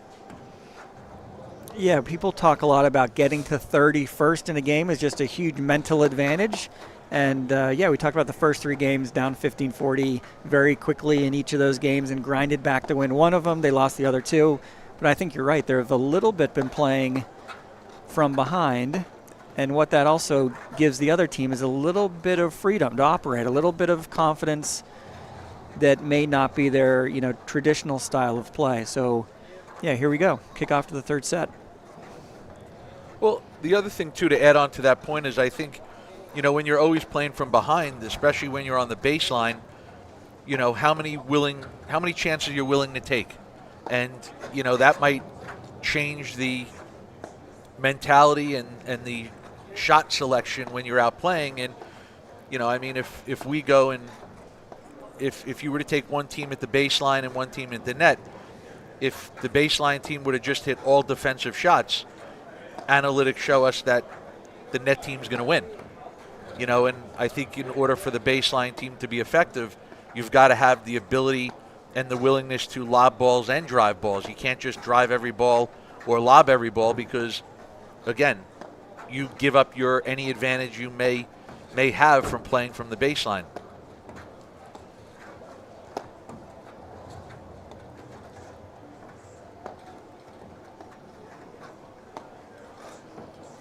We talked a little bit about this at the beginning of the second set of, like, where are the spots? Are they playing Reifeis more? Maybe looking for him to pull the trigger. You know, it is that choice because I think what we've seen from Trevor Heck so far is a couple errors. Yeah, he's willing to just... He'll just stay out there. Get the ball back and, you know... So you go there. It almost seems like, Steve, that Trevor Heck is Broderick and Christianing Broderick and Christian.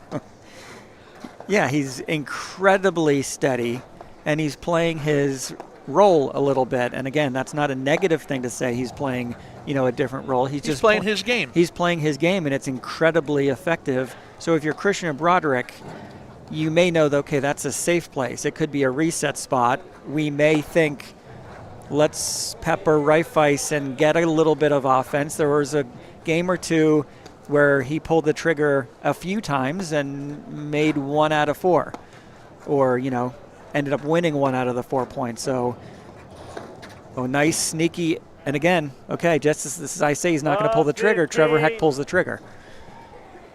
And I think that makes it harder when, you know, you don't know when it's coming.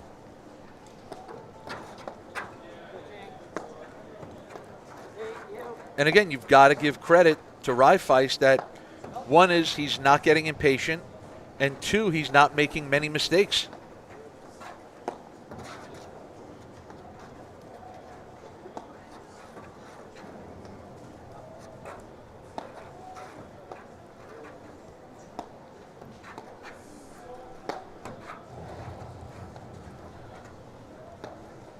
You know, Steve, maybe if you Broderick and Christian at the net, do you maybe hit some hard overheads into the back screen of Heck? Maybe do you hit some drop shots to kind of, he looks very comfortable on the baseline. Do you maybe try to get him off of the baseline by dragging him in and then creating a little bit of space behind him? Because, you know, he's proven so far in the length of this match that he's not going to miss screens. He's not going to make bad decisions.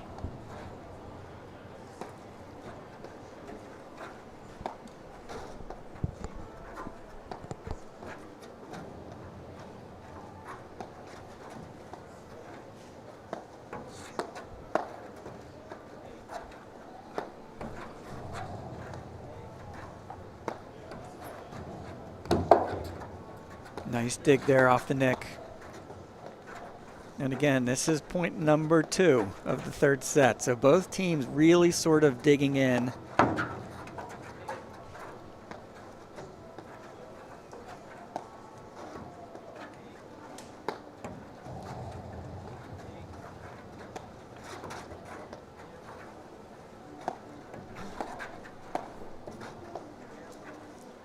Reifeis has made some incredible gets to keep points going. Yeah.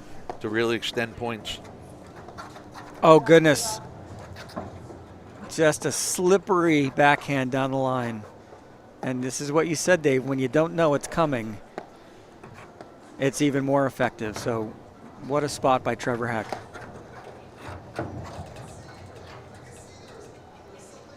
Love 30. They're feeling it.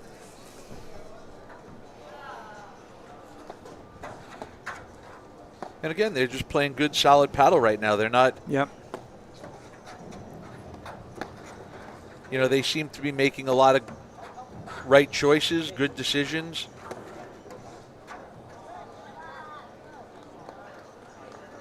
All right. The cutter has had an ability to sort of change momentum a little bit and create some offense or errors from the other team. So I love, that Drew's going back to that shot. I think if we looked at all, let's call it 10 cutters he's hit, I'm not sure they haven't won 8 or more. I think they've, really won the majority of those points.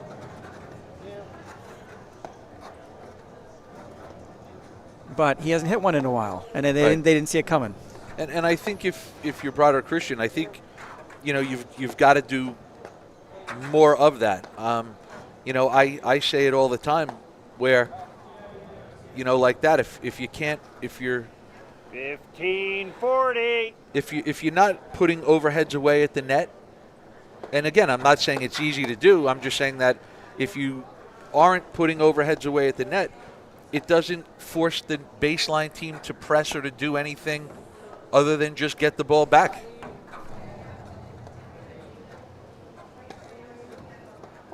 And again, I'm also a big believer that, the third and fourth and fifth opportunity to put that ball away might be better than the first. Game, heck, Reifeis. They win the first game of the third set.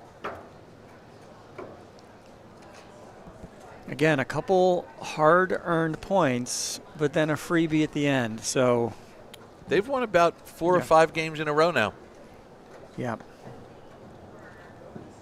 Yeah, that's game number 5. They were up 2-1, then we got back to 2-all. They went up 3-2, and then it's been a little bit, again, not one-way traffic. I think they've, balanced playing really well. You mentioned Will Reifeis' digging, and sort of some of his defense has been pretty impressive. That last game, we saw 2 rather impressive Trevor Heck shots that sort of set the point up. So, again, perfect start if you're Heck and Reifeis.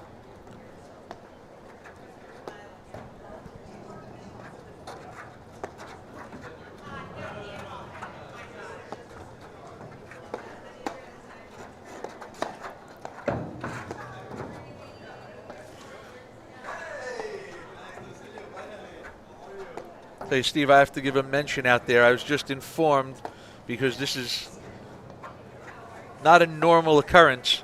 Say hello to my dad, Ed Broderick, out there, who's watching. He doesn't watch a lot of paddle, but happy to see him tuning in today. Gotta love it. Great opportunity for him to hear you showcasing your analytical mind here. It's a nice treat. We had the opportunity last weekend to celebrate my dad's 90th birthday, and my mother occasionally gets him to watch as well, but it's not that often.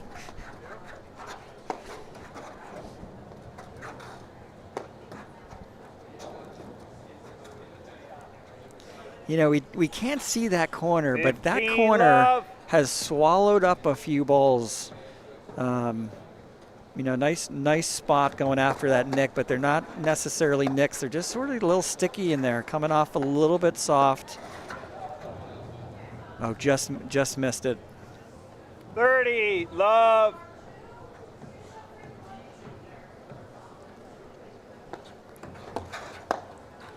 See if Broderick Christian can get back here, maybe eke this second game out in the third set and maybe gain a little bit of momentum, a little bit of energy.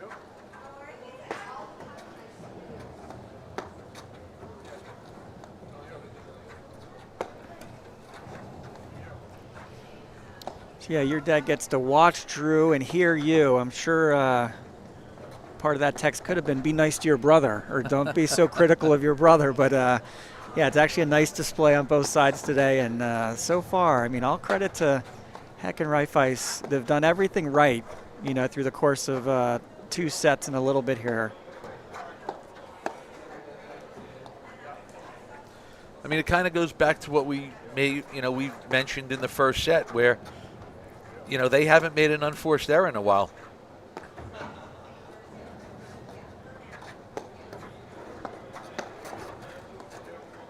And no, I'm not trying to invoke the announcer's curse on them. I'm just giving you factual information. They haven't missed a ball in quite some time.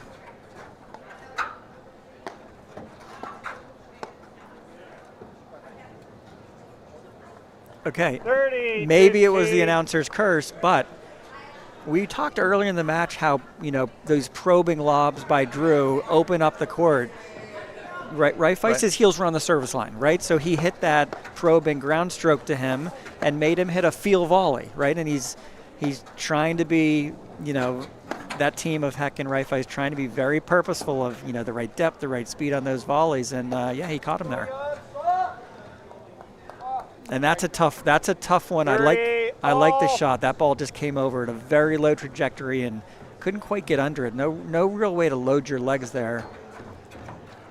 Well, and I think if you're Reifeis, 30, 40. you've won way more points on that shot than you've lost. So you know what? You're still kind of playing with house money, and it goes back to what I talked about earlier, where you're seeing more players hitting shots, willing to miss some balls in an attempt to win more points. Yep. Like I think Johan Durant was one of the players that started that early in his career, where his theory was, no matter who I play, okay, I'm willing to make 10 mistakes if I win 30 points. And, I mean, he's done pretty well. Dude. Oh, yeah. No, this is, we see statistics periodically, and sometimes the point differential, and there's that famous Federer speech at the Dartmouth graduation he talks about, over the course of his career. I think it's 53%, maybe 54% of the points he played. So you're looking at a general advantage. You're not trying to win every point. You're never going to win every point. 3-set matches is probably going to be 55-45 at the most in the point differential. So yeah, you're looking for, over the course of 5 things I do, can I win 3 of them, or 10, can I win 6 or 7 of them?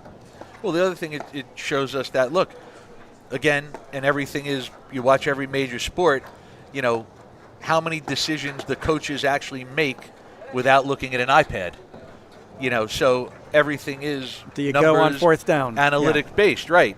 And, I think it, like, trust me, I know almost close to nothing about football, but with analytics, well, when it comes up on the screen and it says, 4th and 1, you should go for it 97% of the time. Well, okay, I can call a play into the quarterback and tell him to go for it. So if statistics tell you that regardless of playing, you're going to lose minimum 47% of the points in a match, well, why not make them count?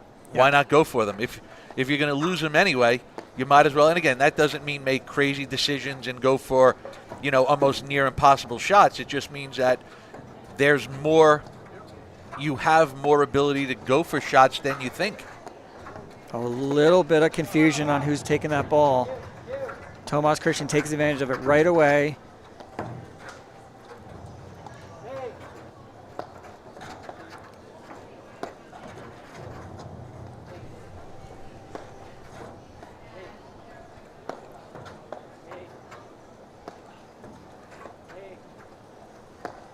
And again, I think if you watch this and just throughout the course of this match, one of the things that has stuck out to me a little bit is, the overhead of Reifeis has been more effective than the overhead of Broderick Christian. Like, we haven't really seen, like I said earlier on, when you're playing over to Heck, do you just let him play the ball off the deck instead of, because he hasn't missed a screen forever. And Reifeis hasn't missed a screen. As a matter of fact, he's made some incredible gets throughout the course of the match. So it's like, they're not getting the same mistakes or the same winning points off overheads that Reifeis and Heck are getting off their overhead.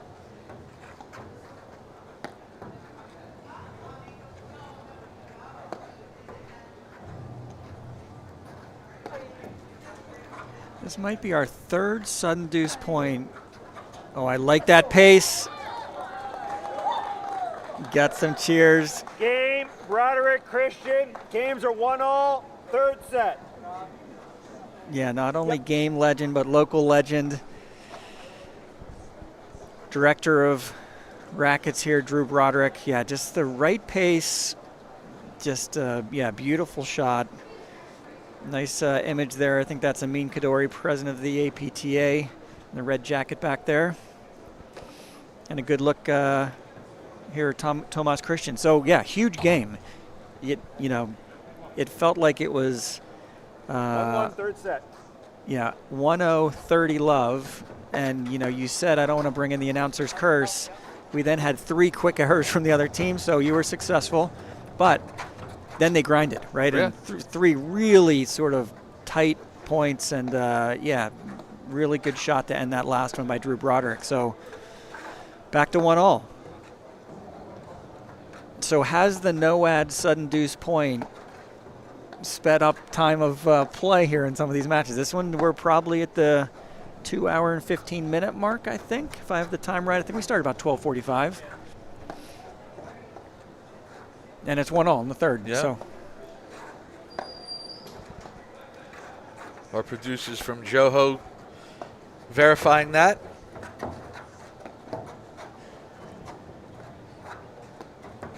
And don't worry, Dave. There's plenty more commentating for you for the rest of the day. So more to come, right? We talked earlier. The APTA is bringing us both from Joho and Streambox Labs the live action of all the round of 16 matches, both the men and the women. I think we're going to go women at about 4 and men following at about 6, if I have that right. So a lot of more paddle today, and actually I think a lot more paddle in this match.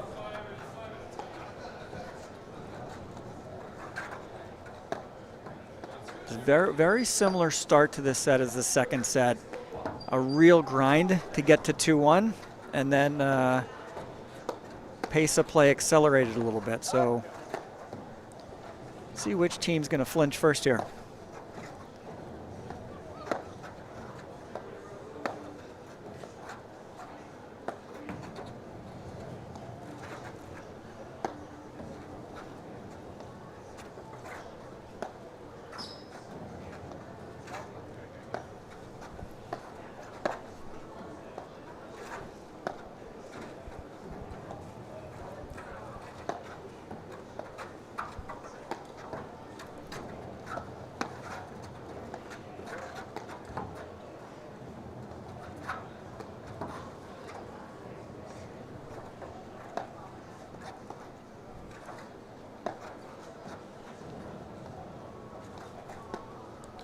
Like I said earlier on in this match, we saw Reifeis over there in the white hat and white shirt, hitting the majority of the overheads. And as the match progressed, we've seen Trevor Heck hit more. And, Heck's done a great job of not really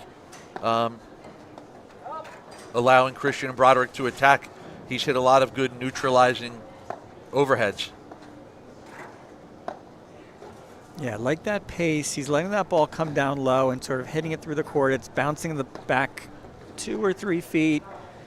Not really a ball that, Broderick and Christian can sort of tee off on.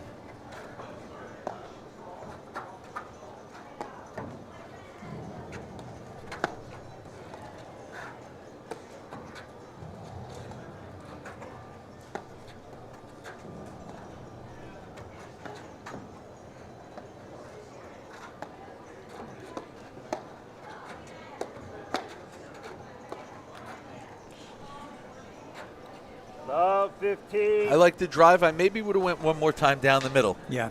After you heard the paddles clashing with Heck and Reifeis.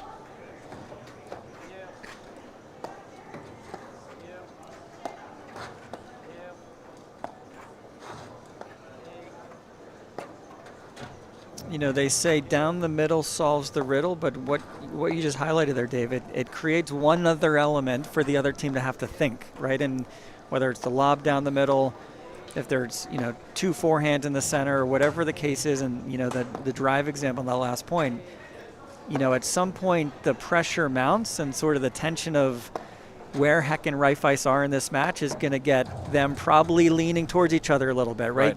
They're, so I agree. I like that play. Make them bring as many variables into the point as you can.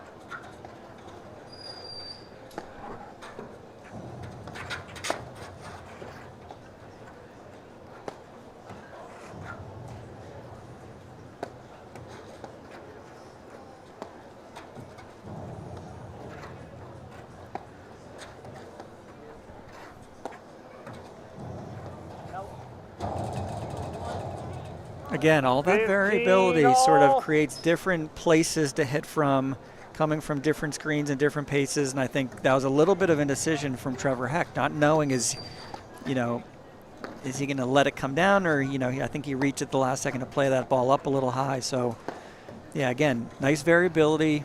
Broderick and Christian sort of looked like they're settled in a little bit.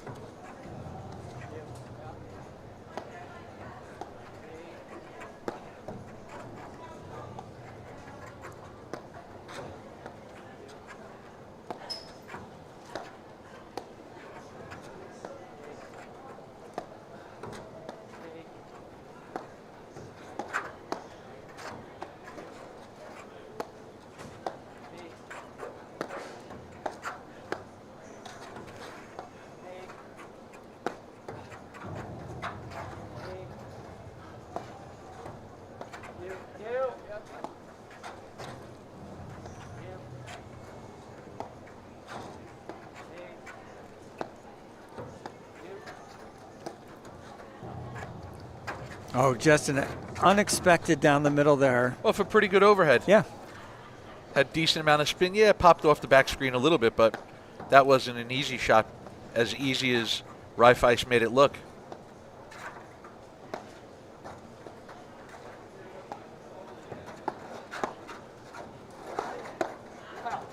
Nice volley technique.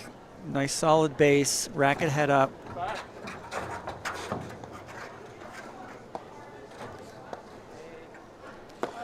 Tell you what, again, like people watching, they don't understand how good of a pickup that was by Trevor Heck.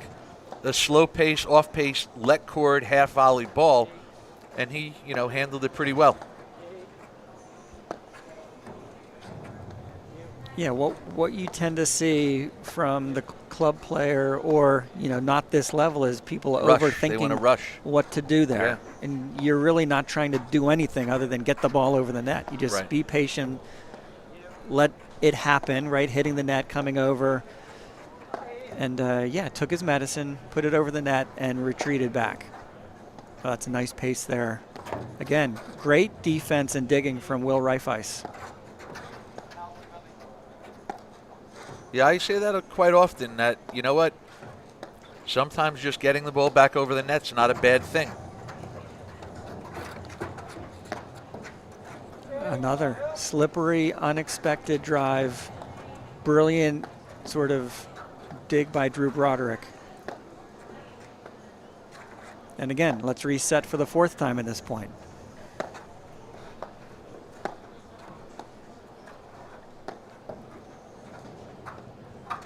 So the other thing I want to point out is, Heck's hit a lot of really good deep volleys. So, when we talk about Broderick and Christian don't have many opportunities, well, part of it is you have to give credit to Heck for, hitting a lot of his volleys, keeping them deep in the court, not allowing Broderick and Tomas Christian to move forward and cut those balls off. Just missed. And drive them. 38-15. See the crowd building a little bit here, right? It's is it happy hour on a Friday afternoon? So it looks like some of the little VIP tents, some of the coverage out there. It's 5 o'clock somewhere, yeah, Steve. Canoe Brook is starting to get a little bit more energy out in the fan tents today.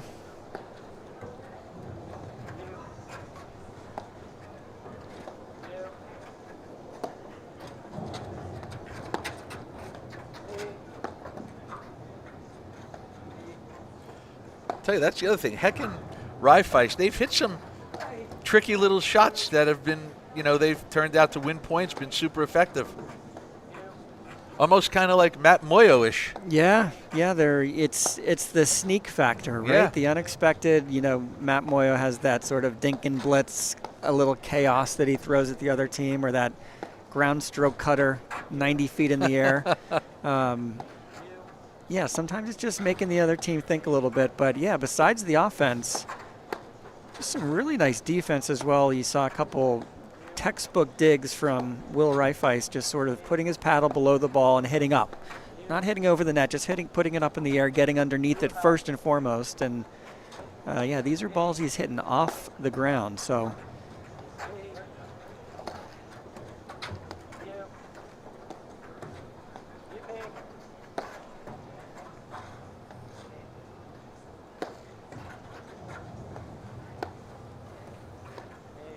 Tell you, Steve, it's interesting to see again how the game keeps getting better and better and better. Where years ago, most slash spinny overheads created some sort of panic, chaos, or confusion. Where now, if it's not, it's either a winner or it's a routine ball. You know, there's no. Again, if you do it, it's again. It's either you have to hit a winner or just be ready. It might actually come back harder at you.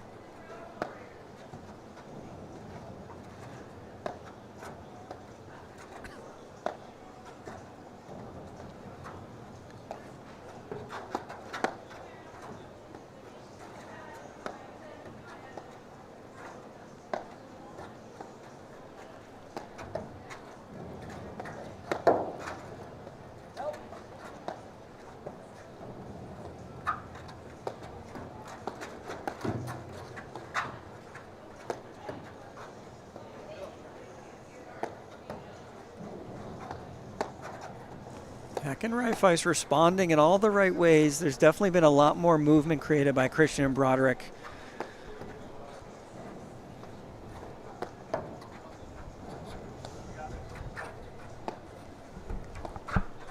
Well, and again, it goes back to what we've said a couple times today. You know, they're not missing many balls, which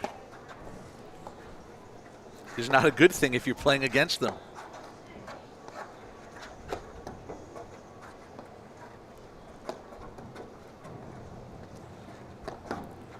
That's looked a little hot, but yeah, stayed in there.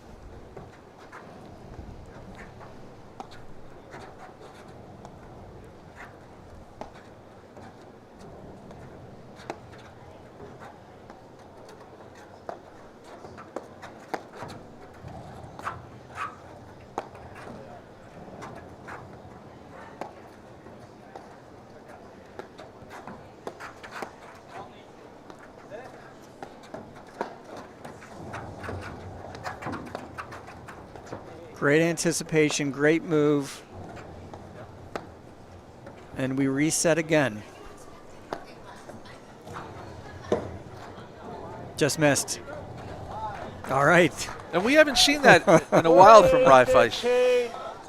Yeah, a different shot execution there. All right, 40-15.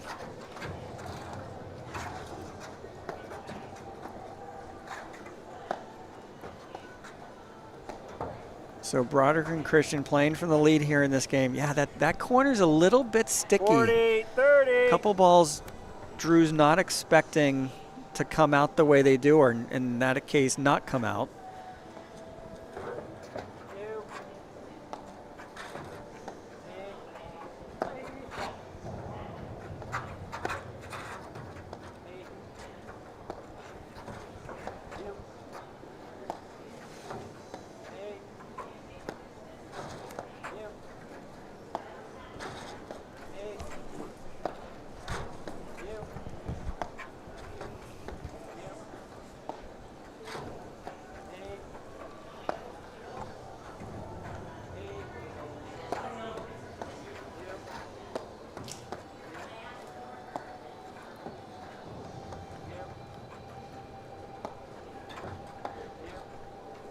Hearing the music in the background, it's definitely happy hour out there.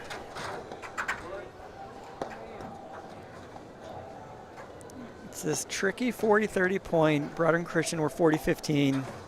You do not want to get to the sudden deuce point if you're them.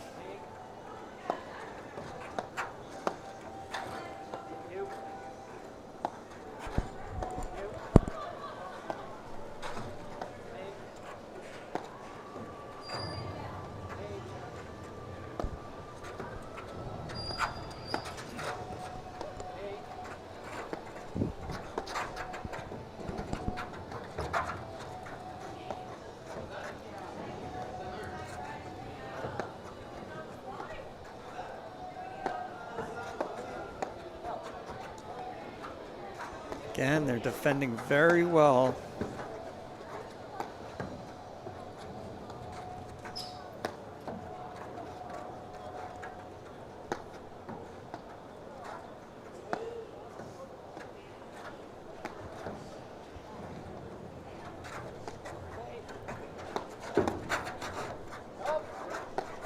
All right, he's looking for an opportunity. Pulled the trigger a couple times here, Drew Broderick, so.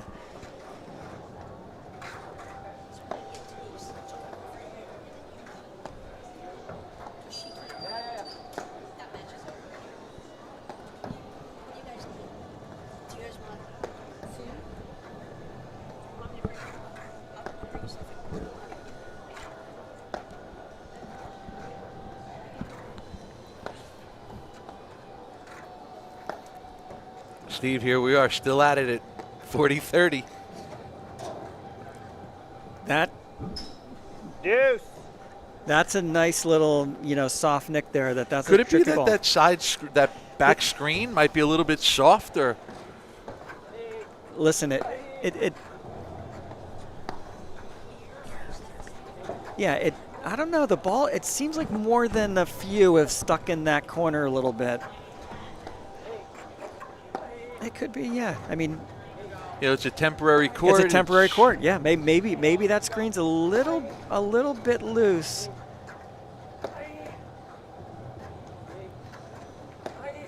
It's uncharacteristically gotten Drew today on, probably more than a half dozen. More than you used to seeing.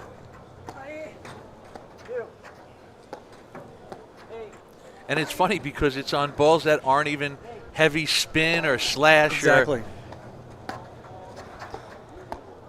All right, sudden deuce here.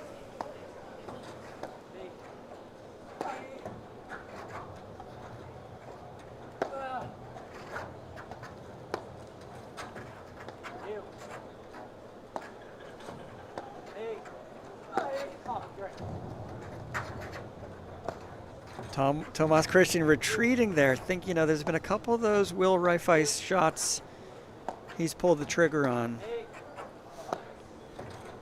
So you showed the dropping back. Maybe if it happens again, do you go the other way and get right on top of the net looking to be there to hit a dropper?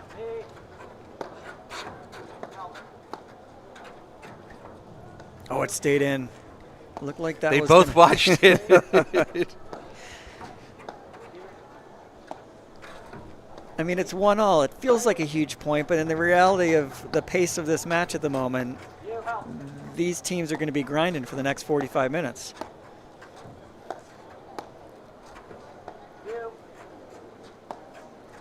And again, this is sort of the pattern that we've seen. I mean, this is one of the rare occasions where Broderick and Christian were up 40-15, whereas they've been the ones playing from 15-40. Yep.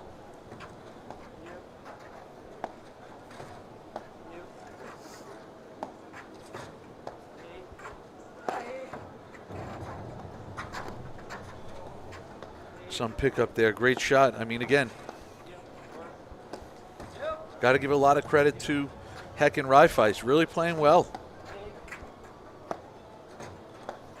And we talked about earlier on, Steve, the trap of going for too much, going for too little, and they've kind of kept it pretty. They've kept a good balance.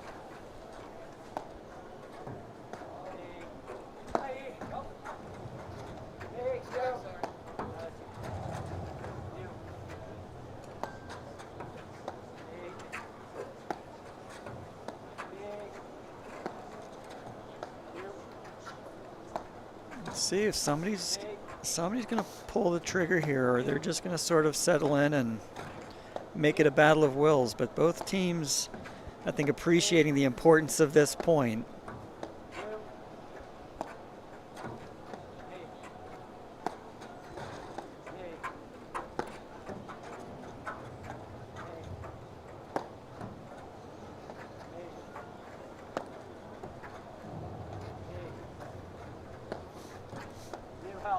And again, I think a big thing for the Reifeis team and Heck is that, you know, they're just being very patient.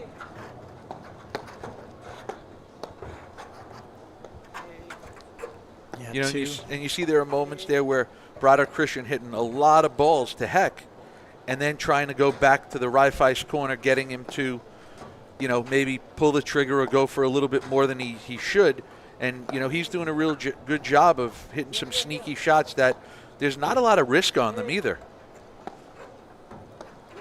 Yeah, shot selection's been pretty sound for the most part the entire match. So he's pulled the trigger, but I wouldn't say he's done anything where he, you know, didn't have the shot. So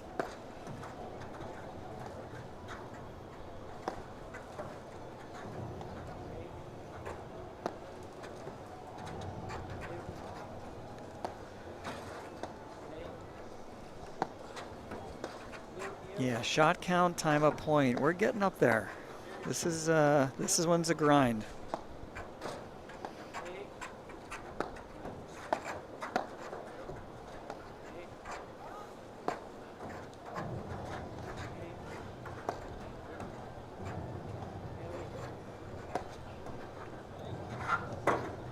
Oh, he even got that one. Just puts the paddle on the ground. That one not as successful. Game, Broderick, Christian, they lead 2-1, third set. That one scrapes it off the ground, and then the next one comes right back at him. Came right at 45 degrees out of that corner. And I think from what we have to go to that bathroom thing. From what we've Got watched, new ball in play. Without Drew hitting one of the /cut overheads to end the point, that's one of the first times they've won a point on hitting overheads into screens. Yeah. Thank you, Ron. I appreciate that. Yeah, I think we said new ball. And yeah, we're 2-1 up. It feels like Broderick and Christian haven't had a lead in a while. They went down 1-0 in the second set. I'm going to say it now. That was a big game for Broderick Christian. Yeah. They were up 40-15.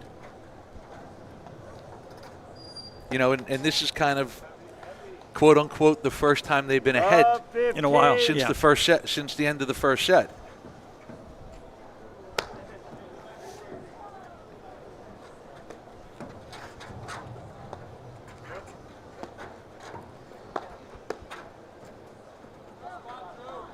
Nice deep lob, makes them both go to the same place, catches them a little bit back, and yeah, makes them pay. Hits the exact ball at the right time.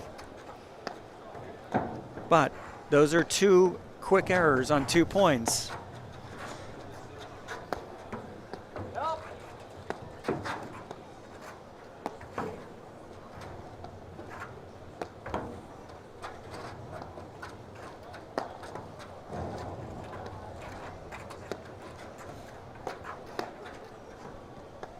So that side of the court, you see Drew going back into the corner very patiently and hitting all the right shots in all the different directions, letting the ball come to him. There's something about this near corner. He's not really certain where the ball's going to go. Yeah. And he's been one of the, you know, best screen players in the game for a long time. And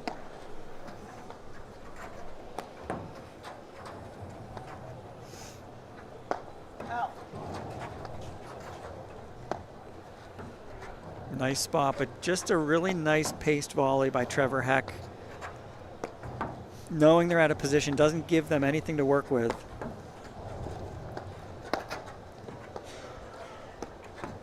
so, Steve, let me ask you, you think that long deuce point, could it have, quote unquote, put Heck and Reifeis to sleep a little?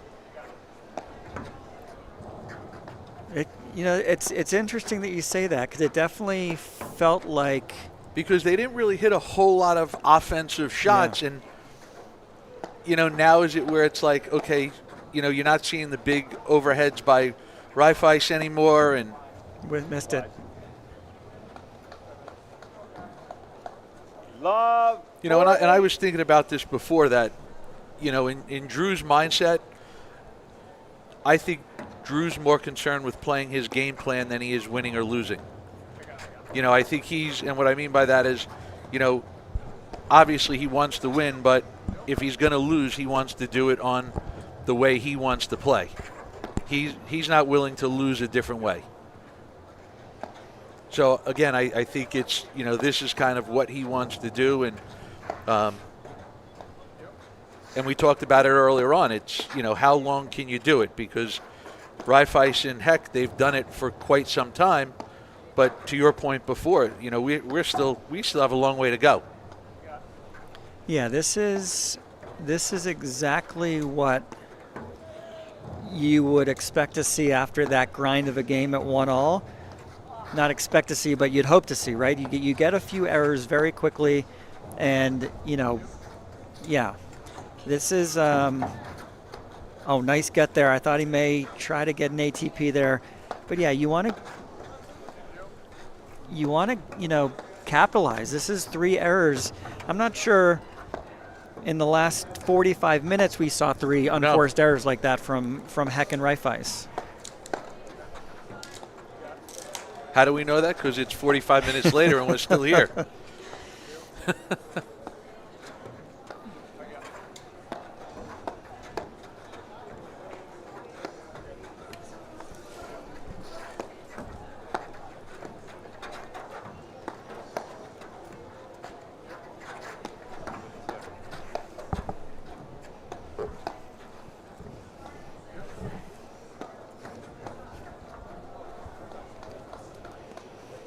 All right, they're 15-40. still in it. They're still in the game. They grinded that point out, but again, still triple game point and a fault. Broderick, Christian, they lead 3-1, third set. Yeah. You know, are all these points starting to build up for Heck and Reifeis? Yeah, you saw a little bit of a quick knee bend, and that's either a mental health break or it's a physical break. So, yeah, Drew gave him one right back there. I think they got to sort of lock in here. The next 5 or 10 minutes could just end this match.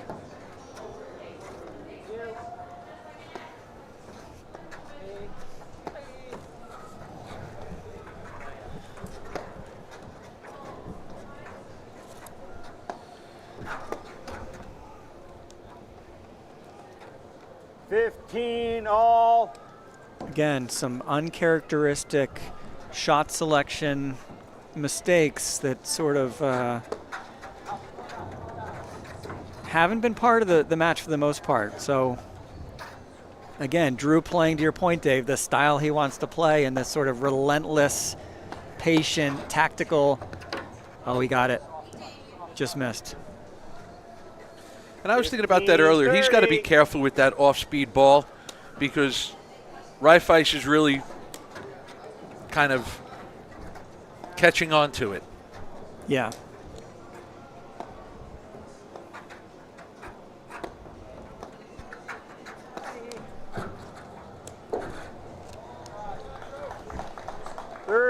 All.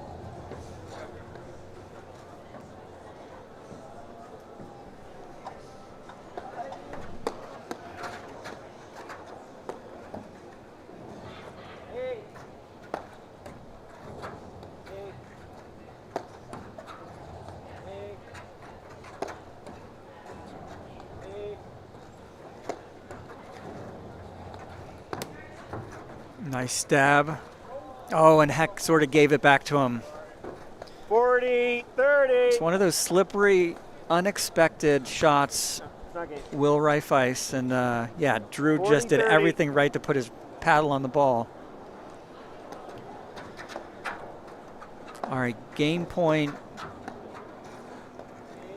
not that this is the nail in the coffin, but it feels like getting up 4-1, you present Heck and Reifeis the prospect of an hour of pain to fight back into this match, right?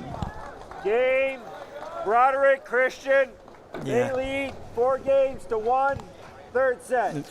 Well, Steve, what I tell you before, there's something to be said about just getting the ball back.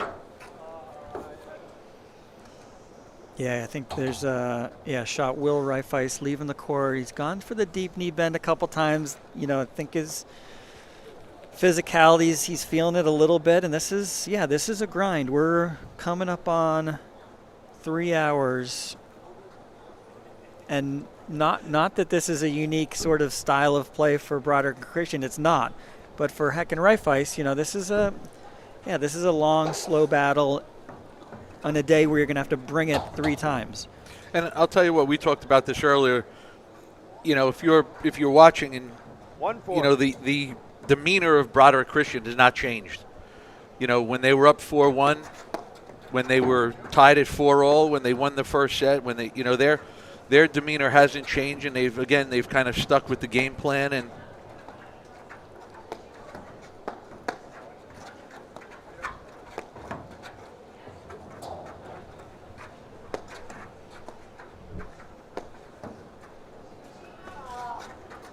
And even here, it's 4-1, but, I think in the last couple of games we've seen Reifeis get a little bit impatient, maybe a little frustrated, and, he's got to sort of collect his thoughts and gather his emotions right now and, just go back to good, solid paddle that he's been playing for the last 3 hours.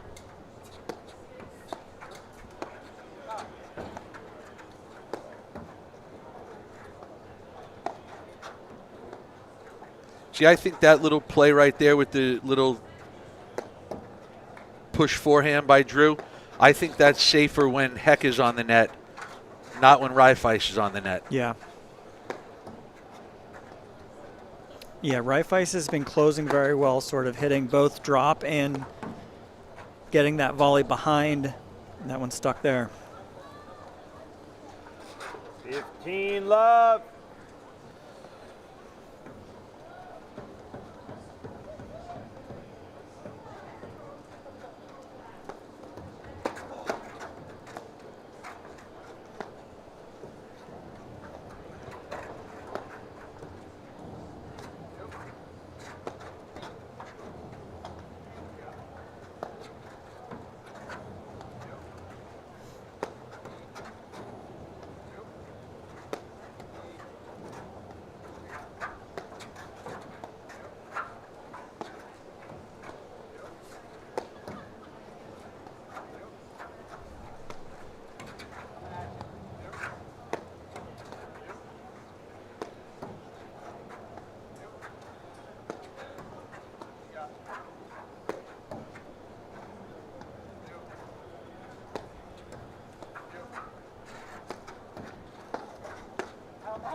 Nice job by Tomas Christian, just getting the paddle on that ball.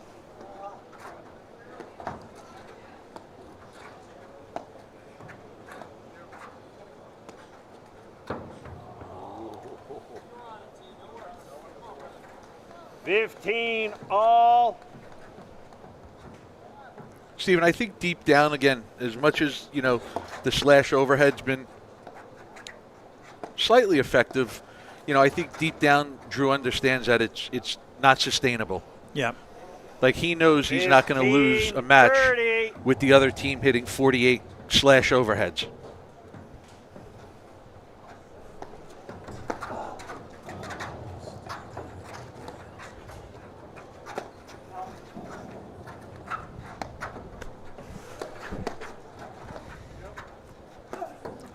Feels like this is the time they can just sort of get the will out of Heck and Reifeis here.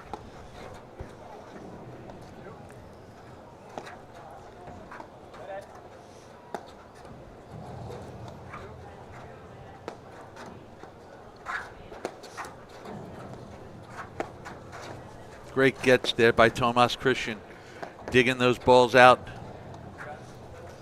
potentially adding to the frustration level.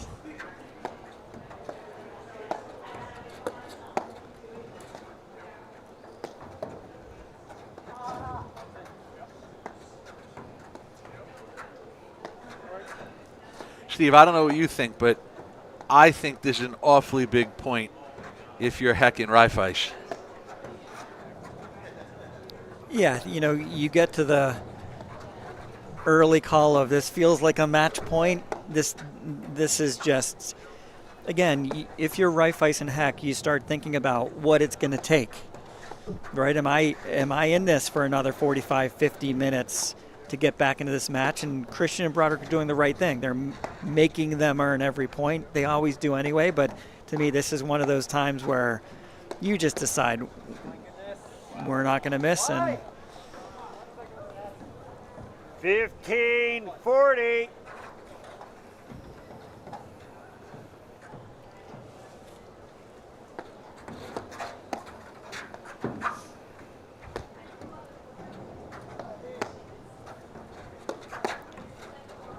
What a volley. Really good hands. Really, and it's positioning too. 38-40. You called it a couple points ago. Like, you got to be careful when he's on the net. He's got a good wingspan. His anticipation is very good.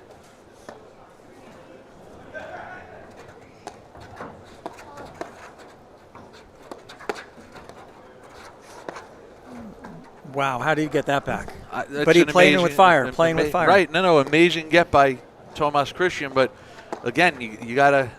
I think they gotta get Reifeis off the net, otherwise. He's hurt them with drives. Like right there, I think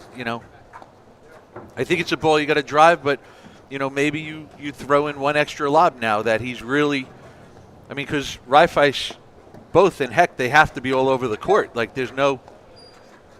Yeah. Yeah, I like the spot of that sort of probing shot by Drew Broderick, but yeah, you'd like to see Trevor Heck engaged in some of those points.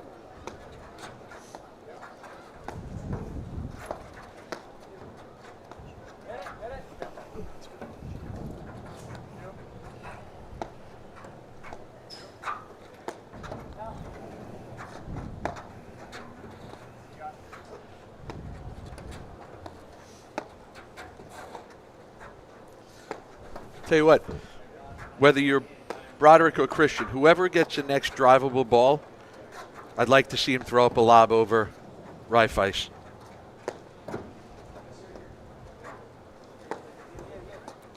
Yeah, let him come, pull him into the net, and then just make him go back. I think he's given a couple signals. There you go. There it is. Yeah. Really good overhead. Yeah.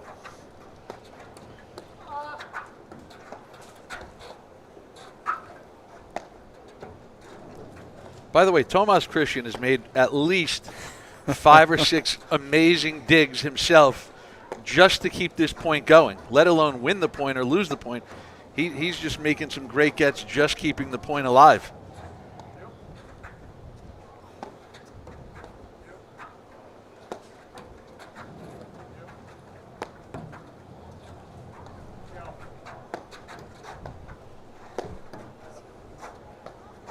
Yeah, I think he wanted to sort of see an opening there, but good net coverage to not give Broderick an opportunity to.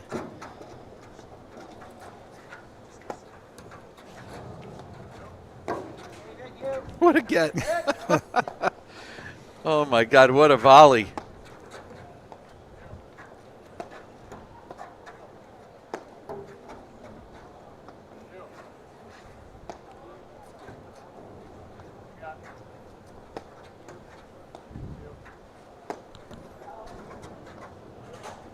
Nice camera angle, seeing the sort of ball get sucked into that neck. Played very well by Drew Broderick.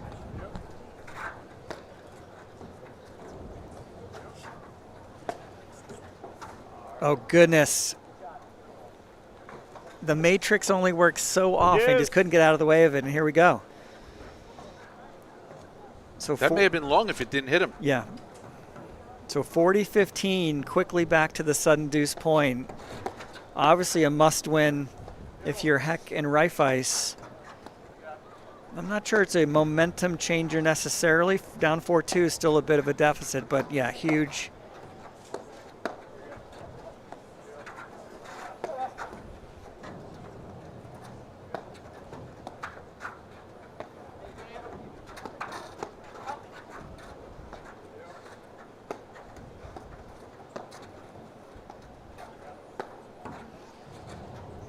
And Steve, I think if you're Christian and Broderick, you still have to hit good shots. You still have to hit the good lobs because, again, every okay shot that they're hitting, you're giving Reifeis an opportunity to hurt you. And he's proved that he can hurt you.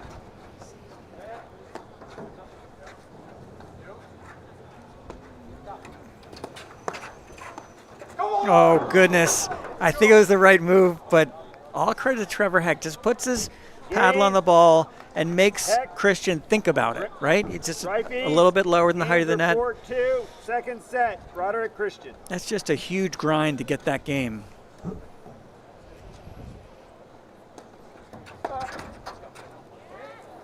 Wow. 15 love. Tomas and Drew saying, why didn't you do that? I know, for the last 4 points.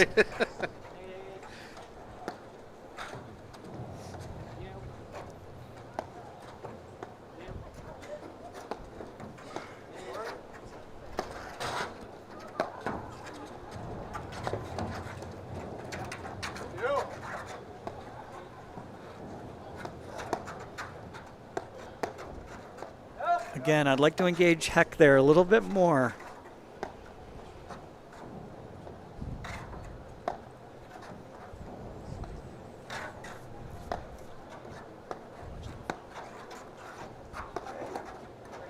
That's well spotted.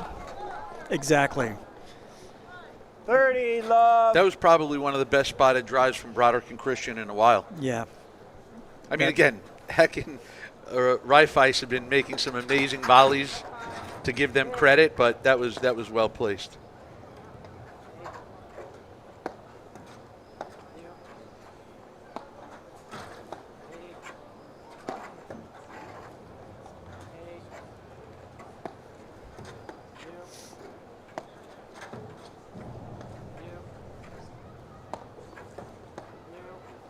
Steve, we want to just remind everyone that this is only the second round. There's still much more coverage to come tonight. Yeah, we're going to bring the women's round of 16, I think around 4 o'clock, so a few minutes away.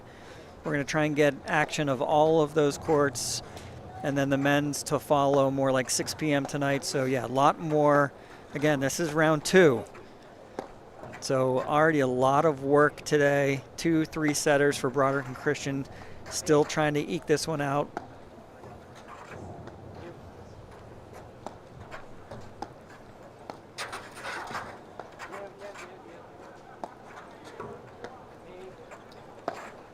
So the winner of this match, Dobic and Pardo de Andrade, the 8 seeds. So we're going to have potentially an 8 versus 9. But again, Heck and Reifeis We're a long way away from that. Not done. They're still fighting. And just an unbelievable game. Down 4-1, multiple game points. So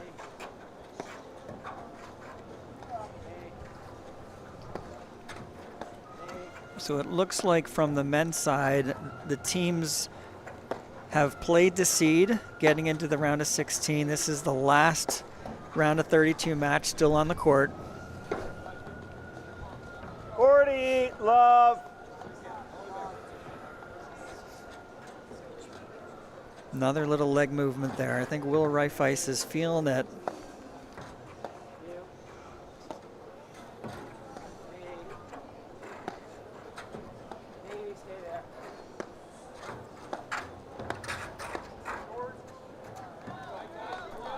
All right. Game, Broderick, Christian.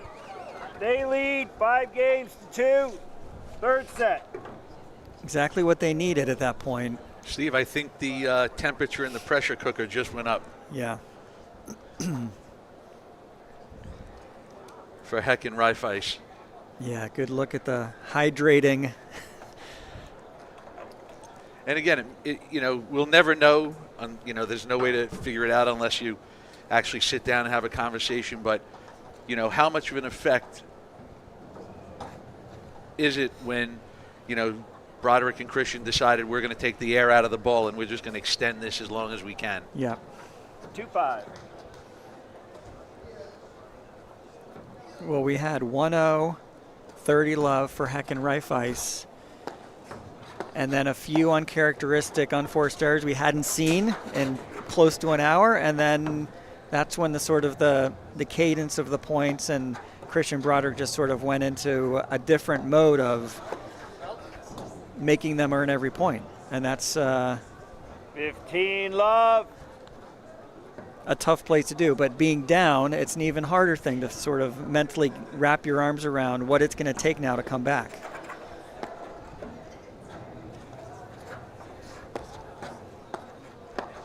And by the way, if Heck and Reifeis can, hold serve here, hold a break, we're back to 4-5. I mean, I think for a lot of reasons, if you're Broderick Christian, you're looking to end this match here. And sometimes that's a tricky place to be as well, right? They know they have another match, a round of 16 match, not an easy match. So, yeah, what they don't want to do is sort of start thinking about the finish line or accelerating to the finish line. See, that's the one. You can't do that. When Reifeis is on the net, you can't hit a half-speed drive.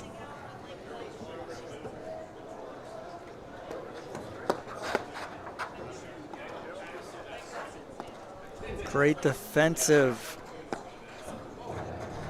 volley there by Trevor Heck, just dealing with that absolute bullet from Drew Broderick.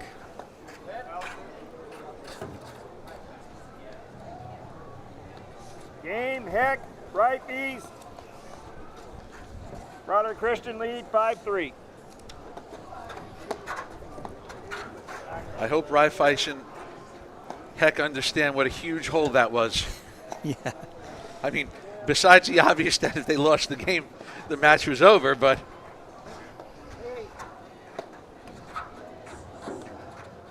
what a get again.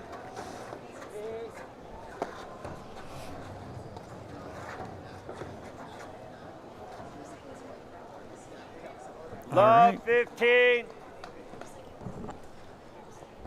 Little bit of an opening, and that's a fault. So love 30. All right. Yeah, Drew's getting the blood flowing into the feet.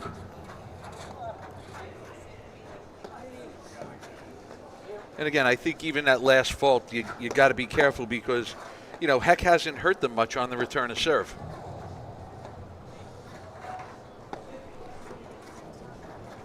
He hasn't missed many, but he hasn't won many points with it either.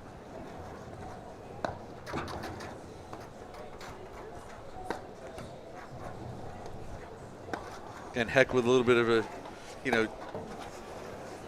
dink and dash, a little sneak attack.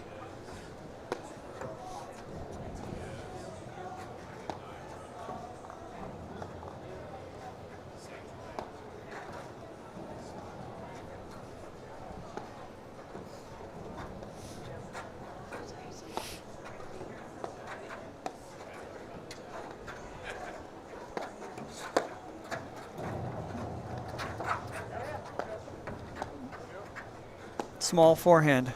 Yeah.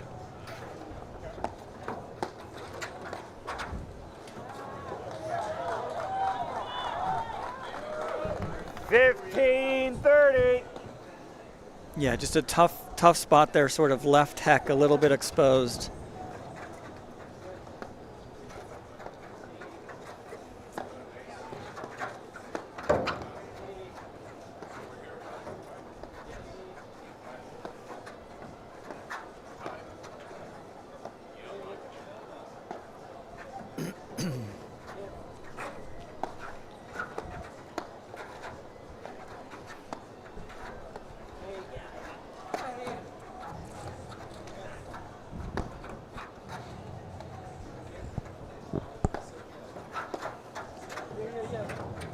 Wow, that stayed in. That seemed super high, but Will Reifeis. It's the heavy New Jersey air right now. Yeah, definitely sort of playing ball. He's going for it.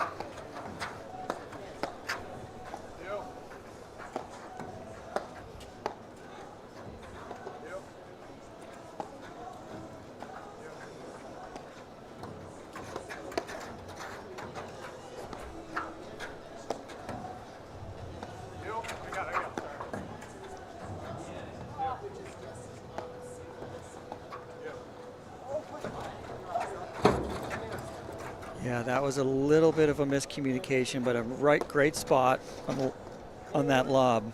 The old I go Hugo. Yeah. Please be there when I say yours.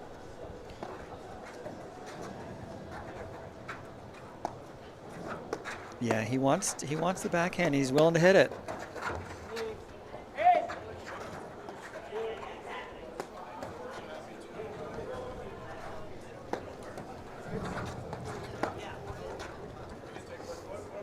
And it's almost Reifeis looks like, you know what?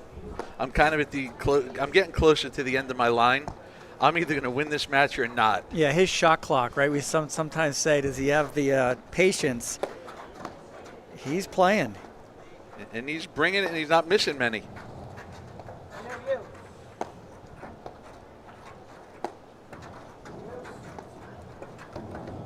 Great spot. So it's definitely a little faster, but both teams are raising their game. That's what you want to see this deep into a match. 15-40. All right, three. All right, a couple of games, points to yeah. get to 4-5.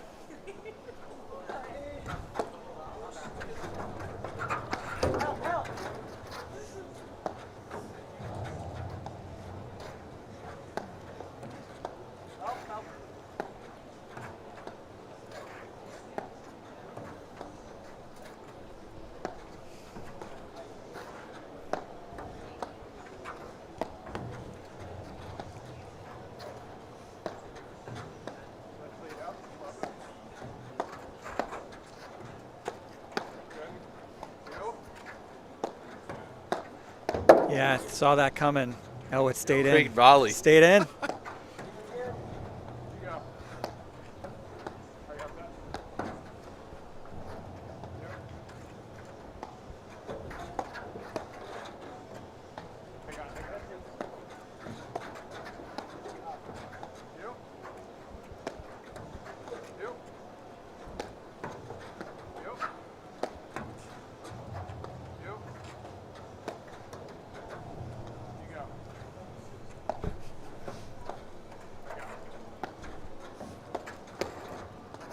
Got to be careful. Yeah, that's the one.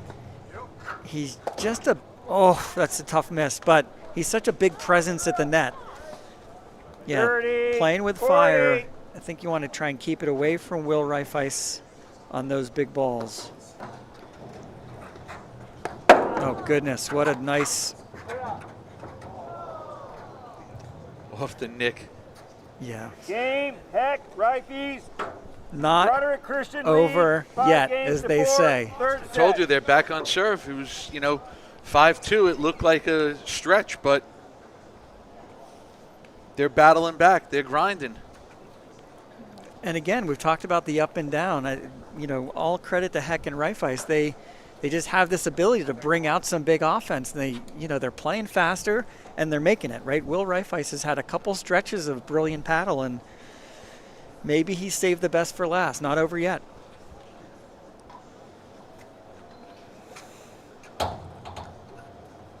My sense is this game gets a lot slower, and it goes back to what we saw in the middle of this match. But yeah, keep hydrating.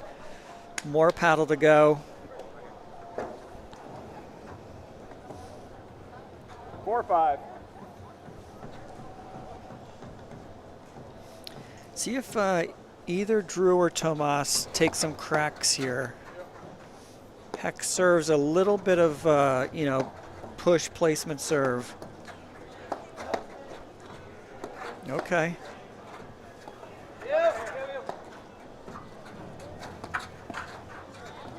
Another well-placed spot. Yeah. And he hit it, right? He sort of went back, closed Love 15. Closed it up, and I think Reifeis was thinking he was going cross court again.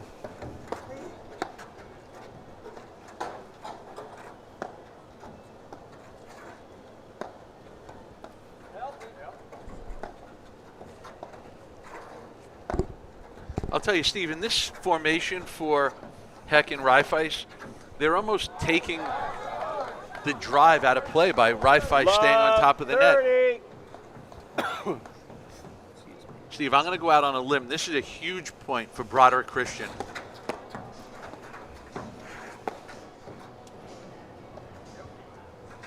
Did I say huge? You did.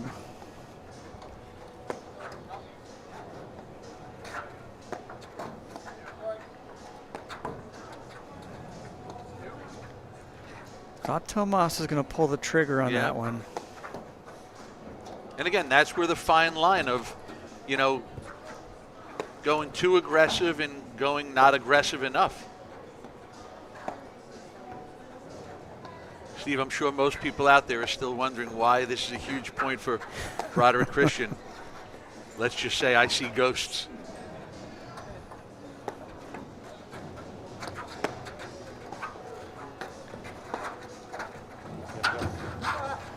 Oh, just a really good dig. He may have caught him. The crowd's loving it. It was a huge point, and Drew Broderick brings it. 1. Love 40. And 2. Yeah, big, big, big. Right time, right shot. Here we go.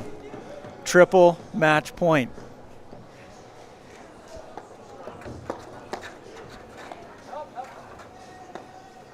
And Steve, the reason I thought that was a huge point for Broderick Christian, and again, this match is nowhere near over, but, you know, if Heck and Reifeis win that point, you start getting the mentality of here we go again. Yeah. You know, we've been here, done this before, and, you know, obviously, yes, it gives them several match points, but, you know, I think just the mental side of it is to where, like, you start thinking negatively as opposed to just playing another point out.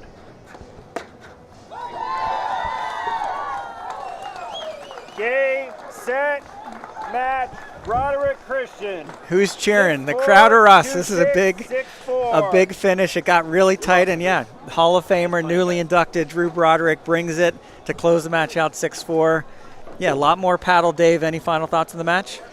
No, you know, again, I think it was just a matter of Drew and Tomas sort of kept the game plan the way they wanted to do it, and they started to implement it better.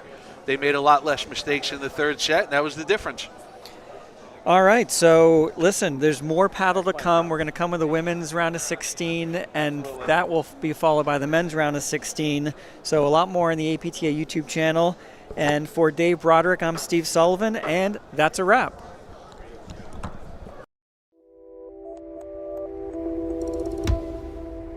The business owners that I'm working with have entrusted Corient in this work because we're really focused on supporting them in their important endeavors. They're functioning every day in their zone of genius, and their expectation of us is we're doing the same. My name is Anna Diaz. I'm a partner and wealth advisor at Corient. When we think about the work we're doing for our clients, we think about first financial, absolutely. It is not uncommon that our very successful business owners and clients are making disjointed decisions. Our job is to provide a proactive strategy so the filter in which they make these decisions is informed. Second is the emotional load. Our clients often are asking themselves, what am I missing? Our job is to remove that mental load so they feel that their strategy is optimized, is simplified, and is executed cleanly. And the third is generational. Absolutely, there is technical design that goes into that, but it is also the thoughtful impact they want to have with what they've created.